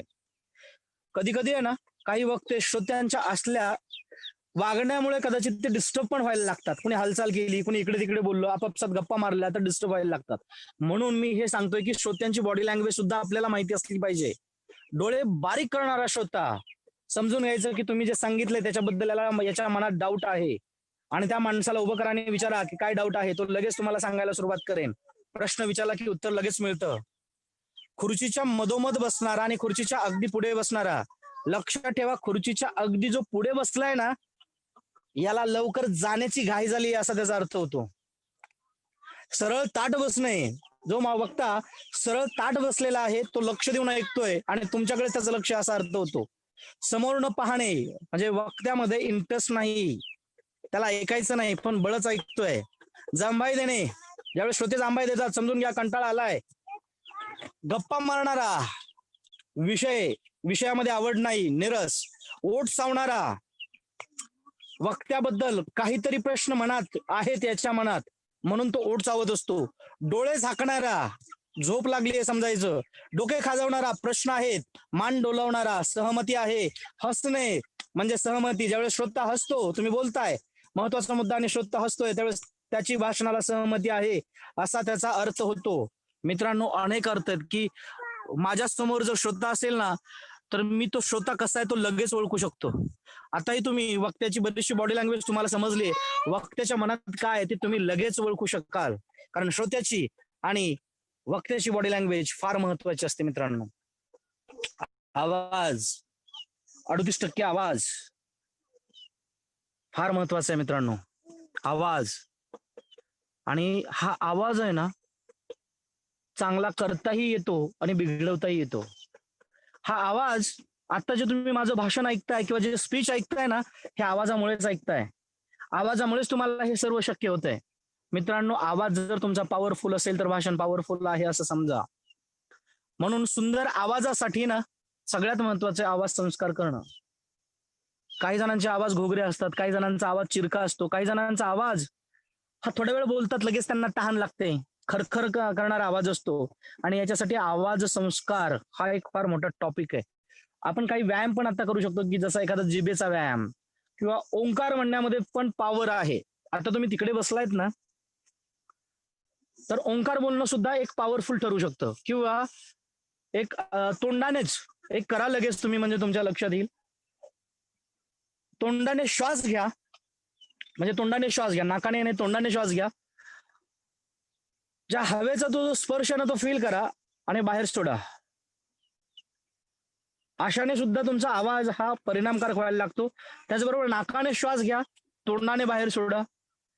आवाज संस्कारासाठी काही अजून व्यायाम आहेत, जसं की काही लोकांना म्हणजे ते खाकरणे वगैरे असे प्रकार करतात ना, यांच्यासाठी हची बाराखडी फार पॉवरफुल ठरते. हची म्हणजे ह ह ह, नुसतं ह जरी बोलत राहिलात ना, ह ह ह, म्हणजे अगोदर भाषणाच्या अगोदर, तरी सुद्धा तुमचं भाषण किंवा आवाज हा चांगला होऊ शकतो.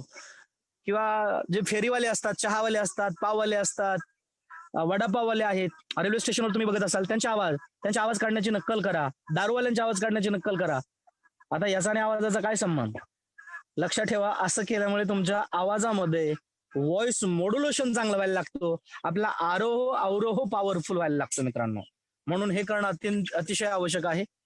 पुढच्या महत्वाच्या विषयाकडे जाऊ, तो म्हणजे शब्द, वर्ड्स ते 7% महत्वाचे असतात. आणि ज्यावेळेस माझ्या लक्षात आलं ना की हे 7% शब्द मला काय मनाला पटत नव्हतं, कारण शब्दांचं महत्व हे 100% आहे असं माझ्या डोक्यात यायचं. जसं तुम्ही पण आता सांगत होतात, अडकळत होतात की 70% शब्द, 20% शब्द, 50% शब्द. मित्रांनो, शब्द हे किती महत्वाचे असतात ना. अल्बर्ट मेहरबियान हे एक विचारवंत होते, आणि त्यांनी आहे ना बॉडी लँग्वेज, व्हॉइस आणि वर्ड्स याचा अभ्यास केला. आणि त्यावेळेस त्यांनी एक रिपोर्ट तयार केला. बॉडी लँग्वेज किती टक्के लागते? 55%. आवाज किती? 38. आणि शब्द किती? 7%. फक्त हे जे आहे, ही जी माहिती आहे, याला कुठलाही सायंटिफिक पुरावा नाही. आजपर्यंत सगळेच वक्ते ही सगळी चुकीची माहिती पुरवत आलेली आहे. हा फक्त एक याला सपोर्ट आहे, तो म्हणजे काय, की ज्या वेळेस तुम्ही तुमच्या शब्दांच्या माध्यमातून भावना पोहोचवण्याचं काम करताना, त्यावेळेस तुमची बॉडी लँग्वेज आणि आवाज सुद्धा त्याला साथ देत असतो. म्हणून शब्द 7% आणि आवाज आणि बॉडी लँग्वेज हे 93% महत्वाचे ठरतात. यस मित्रांनो, पण याचा अर्थ हा नाही शब्द फार महत्वाचे आहेत. तुकाराम महाराज म्हणतात, शब्दच्या आमुच्या जीवाचे जीवन, शब्द वाटू धन जन लोका. किती महती सांगून ठेवली शब्दाबद्दलची. शब्दाबद्दल अनेक अभंग आहेत संत तुकाराम महाराजांचे. म्हणून शब्दांचं महत्व कुठेच कमी होत नाहीत. शब्द हे 100% महत्वाचे आहेत. ज्यावेळेस आवाज कमी असेल, ज्यावेळेस तुमच्याकडे बॉडी लँग्वेज नसेल, त्यावेळेस शब्द हे 100% महत्वाचे असतील. म्हणून शब्दांना कमी समजू नका. नॉट ओनली 7%, ते 100% इम्पॉर्टंट आहेत, हेही लक्षात ठेवा. ह्या अल्बर्ट मेहरबियान यांनी जे सांगितलं तेच आतापर्यंत जे सगळे वक्ते हेच इम्प्लिमेंट करतायत. म्हणून शब्दांना तेवढं कमी समजणं ही चुकीचं ठरेल. ज्यावेळेस तुम्ही एका जागी उभा राहून बोलता आणि फक्त तोंडाने बोलत आहात, त्यावेळेस तुमचे शब्द जबरदस्त पॉवरफुल रित्या काम करत असतात. इंदिरा गांधी बॉडी लँग्वेजचा उपयोग नव्हत्या करत, मायावती बॉडी लँग्वेजचा उपयोग नाहीत करत, वाचून दाखवतात. शब्दांची पॉवर खरोखरच जबरदस्त आहे मित्रांनो.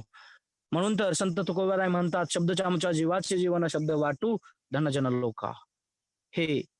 हा चौथा टॉपिक जो होता आपला 100% कम्युनिकेशन, हा संपला. आता आपण 5व्या आणि अंतिम चरणाकडे जातोय. आजच्या या कार्यक्रमाचा शेवटचा आपण एक 15 ते 20 मिनिटांमध्ये हे सगळं संपवूयात, वाइंड अप करूयात. तुम्ही तयार आहात? Are you ready? Chat box मध्ये लिहायला सुरुवात करा. प्रभावी वक्ता 5वा सगळ्यात महत्वाचा. ओके, प्रभावी वक्त्यामध्ये व्यासपीठावर जाण्यापूर्वी, आता तुम्ही सुरुवात बघितली, मध्य बघितला, शेवट बघितला, श्रोत्याची बॉडी लँग्वेज, वक्त्याची बॉडी लँग्वेज, हे सगळं बघितलं. शेवटी मी तुम्हाला सांगेल ते हे की व्यासपीठावर जाण्यापूर्वी काय करायला पाहिजे. आणि इथं सगळ्यात मोठं करेज लागतं, इथेच सर्वात मोठी हिंमत लागते. म्हणजे तुम्ही पब्लिक मधून व्यासपीठाकडे जात असताना जर तुमच्याकडे जबरदस्त पॉवर असेल तर तुम्ही घाबरलेला नाहीत असा त्याचा अर्थ होतो. म्हणून व्यासपीठावर जाण्यापूर्वी काय करायला पाहिजे, तर पहिली गोष्ट एक जिभेचा व्यायाम करा. आता इथं जभेचा झालाय, हा म्हणजे फॉन्ट प्रॉब्लेम आहे त्याच्यामुळे झालंय. जिभेचा व्यायाम. आता जिभेचा व्यायाम म्हणजे काय माहितीये का? जिभेचा व्यायाम आणि हा कसा केला पाहिजे लक्षात ठेवा. कसा करायचा तेही सांगतो मी तुम्हाला. जिभेचा व्यायाम म्हणजे तुमच्या लक्षात येईल. आता मला तुम्हाला दाखवता येणं शक्य नाही, पण मी तुम्हाला सांगतो, तुम्ही लक्ष देऊन ऐका की जिभेचा जो व्यायाम आहे ना, तो म्हणजे आपली जी जीभ असते, जीभ ती दातांवरून 5 वेळा क्लॉकवाईज फिरवा. म्हणजे दातांवरून 5 वेळा जीभ फिरवायची, क्लॉकवाईज. देन तुम्ही ज्यावेळेस 5 वेळा फिरवता दातांवरून क्लॉकवाईज, त्याच्यानंतर अँटी क्लॉकवाईज 5 वेळा फिरवा. तुम्ही आता बसलाय, लगेच करायला सुरुवात करा. दातांवरून 5 वेळा, 1 बघा, 2 3, सावकाश फिरवले तरी चालेल. नंतर दातांवरून अँटी क्लॉकवाईज 5 वेळा जीभ फिरवा. ओके, या काळात लाळ जमा होईल तुमच्या तोंडात, तशीच ठेवा, जमा होऊ द्या. क्लॉकवाईज, अँटी क्लॉकवाईज 5 वेळा, नंतर दातांच्या आतमधून क्लॉकवाईज 5 वेळा, अँटी क्लॉकवाईज 5 वेळा. 10 वेळा होईल. पहिले 10. नंतर ओठांवरून 5 वेळा आणि क्लॉकवाईज 5 वेळा ओठांवरून, पूर्ण ओठांवरून, अँटी क्लॉकवाईज 5 वेळा. यावेळेस जिभेची जी लाळ म्हणजे लाळ आहे ती जास्त जमा होईल आणि त्यावेळेस ती लाळ जी आहे ती प्राशन करा. याच्यामुळे काय होतं, पहिली गोष्ट आत्मविश्वास वाढतो. दुसरी गोष्ट, बोलत असताना तुम्ही 2 तास जरी बोललात तर तुमच्या घशाला कोरड पडू शकत नाही. मी आतापर्यंत तुमच्याशी बोलतोय, मी पाण्याचा एक थेंबही घेतला नाही, अजून 2 तास म्हटलं तरी मी आरामशीर बोलू शकेल. कारण का? त्याचं एकमेव कारण आहे की माझा घसा जो आहे तो हा व्यायाम केल्यामुळे घशाला ओलावा आहे. म्हणून जिभेचा व्यायाम हा व्यासपीठावर जाण्यापूर्वी करा मित्रांनो. दुसरं सांगतो, सगळ्यात महत्वाचं आहे, व्हिज्युअलाइज करा. Visualisation is the powerful technique. म्हणजे स्टेजवर जाण्यापूर्वी जर तुम्ही हे सगळं व्हिज्युअलाइज केलं ना तर फार जबरदस्त होईल. तुम्ही आता हे सगळं ऐकताय, एक व्हिज्युअलाइज करा मित्रांनो. Close your eyes. मोबाईल समोर ठेवा, जवळ ठेवा, फक्त बघा. आजूबाजूच्या आवाजाकडे लक्ष द्या, माझ्या आवाजाकडे लक्ष द्या आणि तुम्हाला व्हिज्युअलाइज करायचंय. श्वासावर लक्ष केंद्रित करा आणि तुम्ही फक्त विचार करा, व्हिज्युअलाइज करा, चित्र पहा की तुम्ही उठलेला आहात, उभे झालेला आहात आणि तुम्ही फ्रीजकडे चाललेला आहात. घरामध्ये जिथे फ्रीज आहे त्या ठिकाणी तुम्ही पोहोचलेला आहात. बघा, व्हिज्युअलाइज करा. फ्रीजचं डोर ओपन करत आहात. डोर ओपन केल्याबरोबर या उन्हाळ्याच्या दिवसामध्ये फ्रीजची थंडगार हवा तुम्ही चेहऱ्याला फील करत आहात. वा, ती थंडगार हवा तुमच्या चेहऱ्याला स्पर्श करते, शरीराला स्पर्श करते. तुम्ही तुमचा उजव्या हाताने एका ठिकाणी ठेवलेलं जे लिंबू आहे, लेमन, ते तुम्ही उचलत आहात आणि त्याचा स्पर्श अगदी थंड होतोय. ते लिंबू तुम्ही हातामध्ये घेत आहात आणि तुम्ही किचनवरती येत आहात.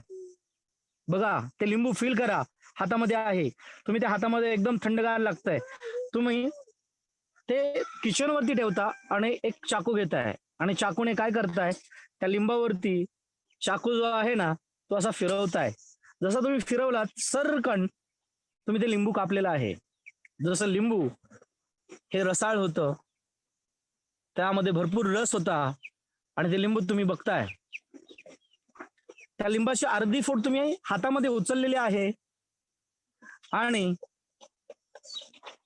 तोंडाचा आ करून 2 दातांच्या मध्ये ते लिंबू ठेवलेलं आहे. बघा, फील करा की तुम्ही दातांच्या मध्ये ते लिंबू ठेवलेलं आहे आणि तुम्ही दोन्ही दात जवळ घेत आहात.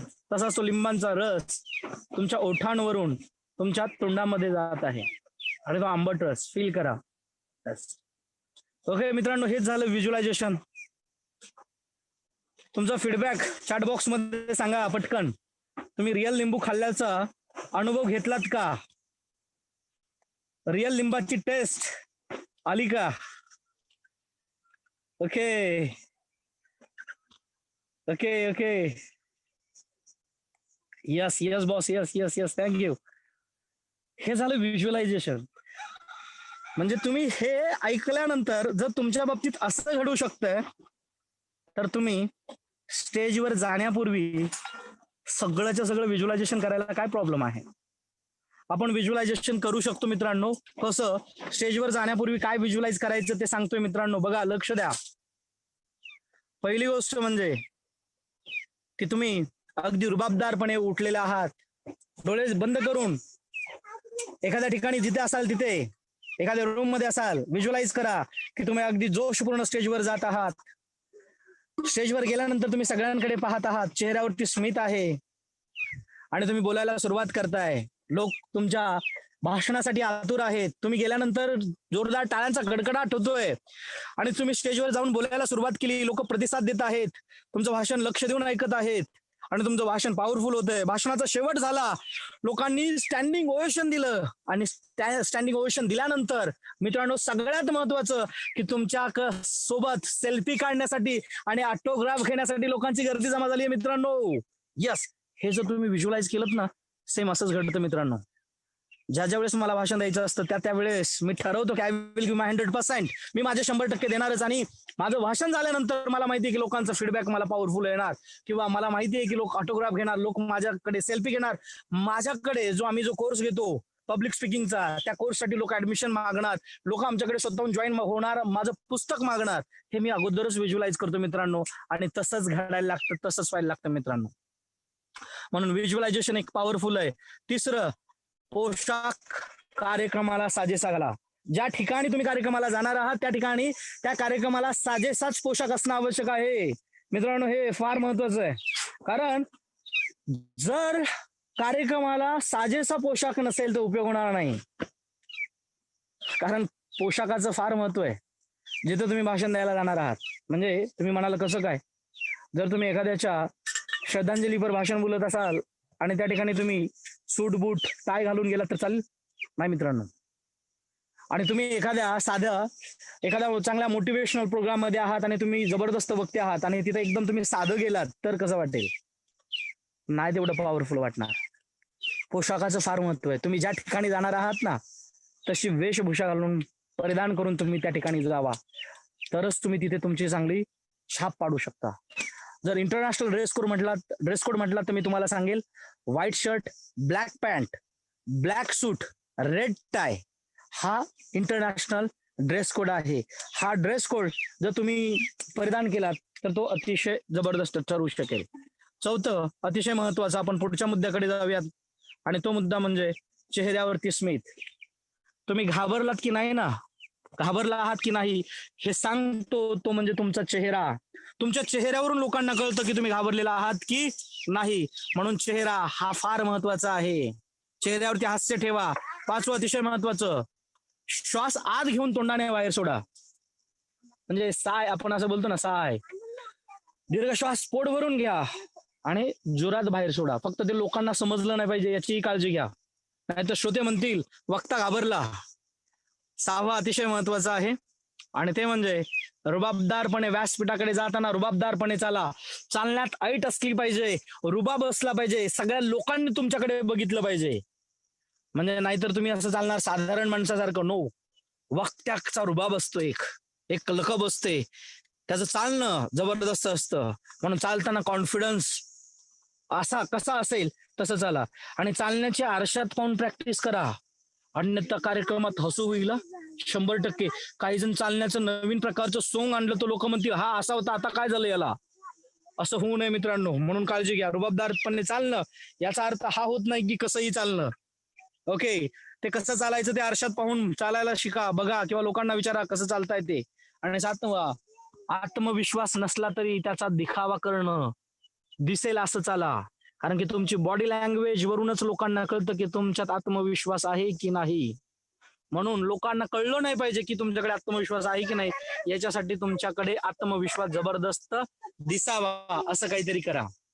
ओके, आणि आता व्यासपीठावरून बोलत असताना मित्रांनो हे सगळ्यात पॉवरफुल आहे. आत्ताचा हा जो टॉपिक आहे ना, व्यासपीठावरून बोलत असताना लक्षात ठेवा, हा 5व्या मुद्द्यातील अतिशय महत्वाचा, की हेच तुम्हाला करायचं आहे. आतापर्यंतची सगळी इन्फॉर्मेशन झाली, पण ऍक्च्युअल मध्ये व्यासपीठावर असताना काय करायला पाहिजे, 6 गोष्टी मी तुम्हाला सांगणार आहे. 6 गोष्टी हेच करा, बाकी काहीच नाही. या 6 गोष्टीने तुम्ही भाषणाने आपला प्रभाव इतरांवरती पाडू शकता. त्या 6 गोष्टींमधील पहिली जी गोष्ट आहे ती आपण पाहूयात, आणि ती म्हणजे बॉडी लँग्वेज. होय मित्रांनो, बऱ्याच लोकांचा हाच समस्या असते की आपल्या हातांचं काय करू. तर मित्रांनो, दोन्ही हात सरळ समोर ठेवावे, तसे हात समोर असले पाहिजेत. म्हणजे तुमचे तळहात जे आहेत म्हणजे कोपऱ्यातून वाकलेले आणि वरती असे हात असावेत, जेणेकरून ते हात दोन्ही हात समोर असावेत. आणि मग हातांची मुवमेंट वरच्या बाजूने तुमची झाली पाहिजे. म्हणजे तुमच्या कमरेपासून हात दोन्ही वरती असले पाहिजेत, ना बांधलेले, ना पाठीमागे बांधलेले, ना पुढे बांधलेले. हात हे समोर असले पाहिजेत आणि हातांची मुवमेंट सारखी झाली पाहिजे. आताही मी बोलतोय तरी माझे हात किंवा बॉडी लँग्वेज ही थांबलेली नाही. त्याच्यामुळेच एवढा जोशपूर्ण बोलू शकतो, नाहीतर नाही बोलता येणार मित्रांनो. हे सगळ्यात महत्वाचं की बॉडी लँग्वेज. दुसरं, आवाज. आवाजामध्ये योग्य ठिकाणी चढ आणि योग्य ठिकाणी उतार असणं आवश्यक आहे. ज्या ठिकाणी आवाज वाढवायचा आहे त्या ठिकाणी आवाज वाढवणं आवश्यक आहे. ज्या ठिकाणी आवाज कमी करायचा आहे त्या ठिकाणी आवाज कमी करणं अत्यंत आवश्यक आहे. मित्रांनो, तिसरी महत्वाची गोष्ट मी सांगतोय, आवाज झाला. तिसरं अतिशय महत्वाचं, स्टेज यूज.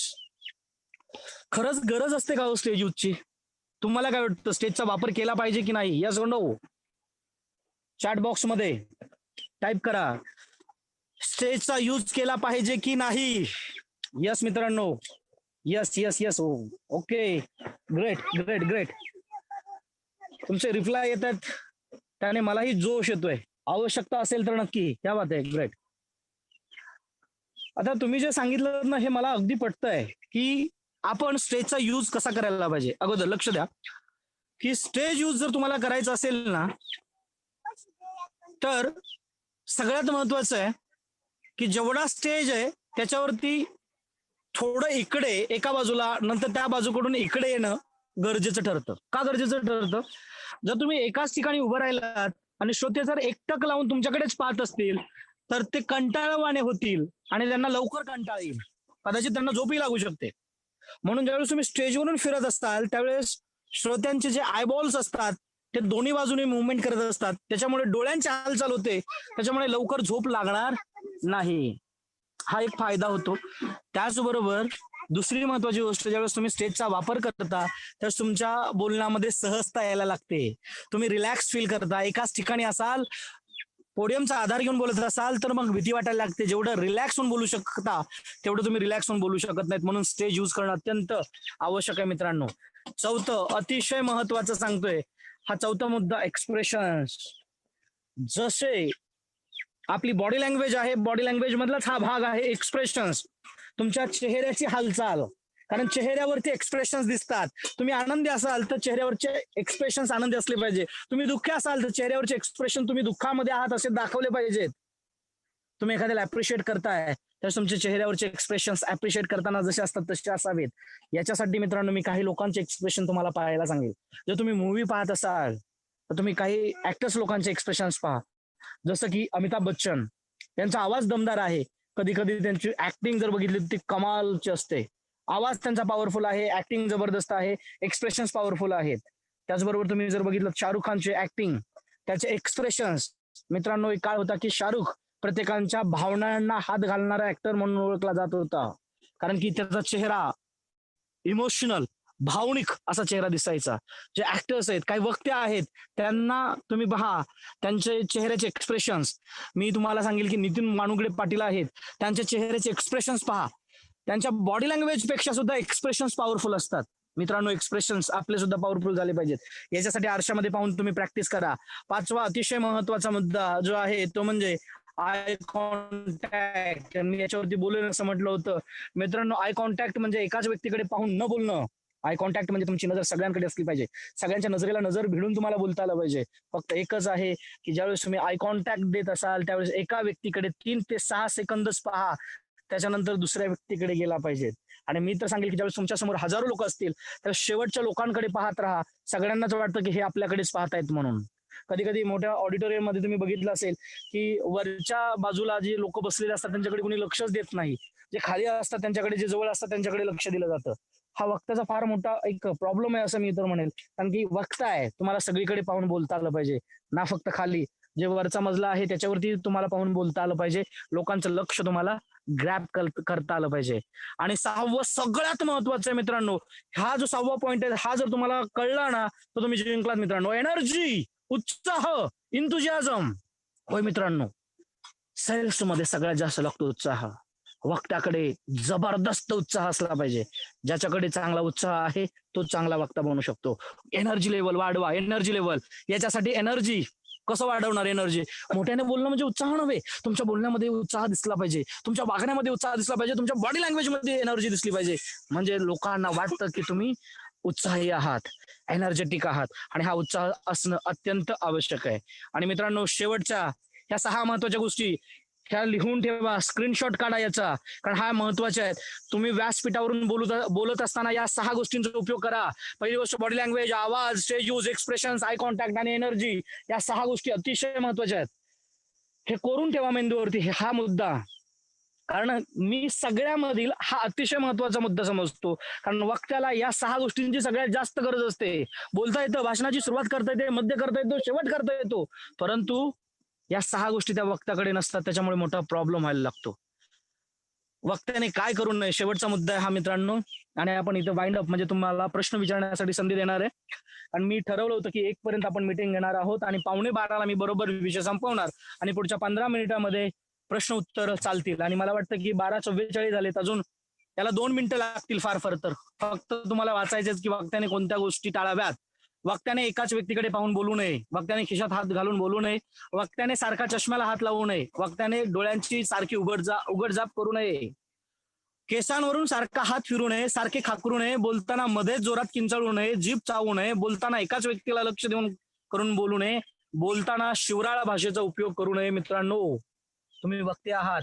या सर्व ज्या गोष्टी आहेत, अजून भरपूर आहेत, जवळजवळ ह्या 30 ते 40 गोष्टी येतील की ज्या वक्त्याने करायच्या नाहीत, त्या टाळल्या गेल्या पाहिजेत. किंवा काही वक्ते असतात बघा, तुम्ही ठीक आहे ना, बरं आहे ना, ओके ना, अशा एक शब्दांचाच उपयोग होतो. बरं बरं पुढे, बरं पुढे, ओके ओके, त्या ठिकाणी त्या ठिकाणी त्या ठिकाणी. काही राजकीय वक्ते आहेत बघा, तुम्ही त्यांची सुद्धा भाषण ऐका, ते त्या ठिकाणी त्या ठिकाणी त्या ठिकाणी असं बोलत राहतात. तुम्हाला माहिती असतील तर नावं चॅट बॉक्स मध्ये तुम्ही टाईप करू शकता, म्हणजे मला कळेल. ओके, असे भरपूर लोक आहेत की जे केसांवरून हात फिरून बोलतात. काही लोक असतात टेबलावरून हात मारून बोलतात. या गोष्टी करू नका. या गोष्टी जाणीवपूर्वक टाळा, कारण या गोष्टी टाळण्यासाठीच असतात मित्रांनो. आणि या गोष्टीमुळे, आणि कधी कधी आहे ना, तुम्ही ज्यावेळेस हे सेशन झाल्यानंतर ना, तुम्ही वक्त्यांना ऑब्झर्व करा, लोकांना बघा, तुमच्या लक्षात येईल की किती लोक चुका करतायत, किती मिस्टेक होत आहेत. पण मिस्टेक होतात याचा अर्थ भाषण द्यायचं नाही असं नाही होत. चुकांमधूनच माणूस शिकायला लागतो. मी पहिल्याच दिवशी प्रोफेशनल स्पीकर नाही झालो मित्रांनो. प्रोफेशनल स्पीकर बनण्यासाठी माझी तपश्चर्या आहे. गेल्या 11 वर्षापासून मी या क्षेत्रामध्ये, म्हणून मी चांगलं बोलू शकतो, लोकांना शिकू शकतो. माझा अधिकार आहे, कारण मी या विषयावरची जवळजवळ 500 पेक्षा जास्त पुस्तकांचं वाचन केलंय. जवळजवळ चांगल्या नामांकित ट्रेनर्स कडून मी ट्रेनिंग घेतलेलं आहे. मित्रांनो, पब्लिक स्पीकिंग हे पॉवरफुल आहे मित्रांनो. जर तुम्हाला पब्लिक स्पीकिंग शिकलात तर तुम्ही कोणत्याही विषयावरती बोलू शकता. आणि मला असं वाटतंय की तुम्ही हे सर्व सेशन फार चांगल्या रीतीने अटेंड केलंय मित्रांनो. आणि तुम्हाला हे नक्कीच फार आवडलं असेल. तुमचा फीडबॅक मला चॅट बॉक्समध्ये कळवला तरी चालेल. तुम्ही ऐकून घेतल्याबद्दल थँक्यू. आणि शेवटी मी याच्याकडे जातोय की तुमचे काही प्रश्न असतील तर तुम्ही मला विचारू शकता, म्हणजे व्हॉइस वरती. आपण पुढे याच्याकडे जाऊयात. स्क्रीनवरती येतो मी. ऑडिओच्याच माध्यमातून बोलता येईल कारण मी एका टेकडीवरती आहे. व्हिडिओ नाही ओपन करणार, परंतु मला तुमचे audios. Hello sir, Sujit sir. Sir हाँ सर. Yes sir. प्रश्न आणि उत्तरांसाठी सर वेळ देऊयात आपण यांना. अगर किसी को क्वेश्चंस है, कुछ सवाल है तो मुझे पूछ सकते हैं सर डायरेक्ट बेटर सर. रहेगा आप अपना अगर फोन नंबर बता देंगे, तो क्योंकि क्या बहुत सारे ऐसे क्वेश्चंस आएंगे, ठीक है ना, तो अपन जनरल मीटिंग में ऐसे क्वेश्चंस लेते नहीं है. आप अपना नंबर बता देंगे तो बेटर रहेगा कि वो लोग आपको कांटेक्ट करें, या वो लोग मेरे को Yes, कांटेक्ट करें हाँ. तो वो क्वेश्चंस ऐसे, या फिर मैसेज के थ्रू. ओके, माझा नंबर आहे मित्रांनो, लिहून घ्या. बऱ्याच जणांकडे माझा नंबर असू शकतो. 9226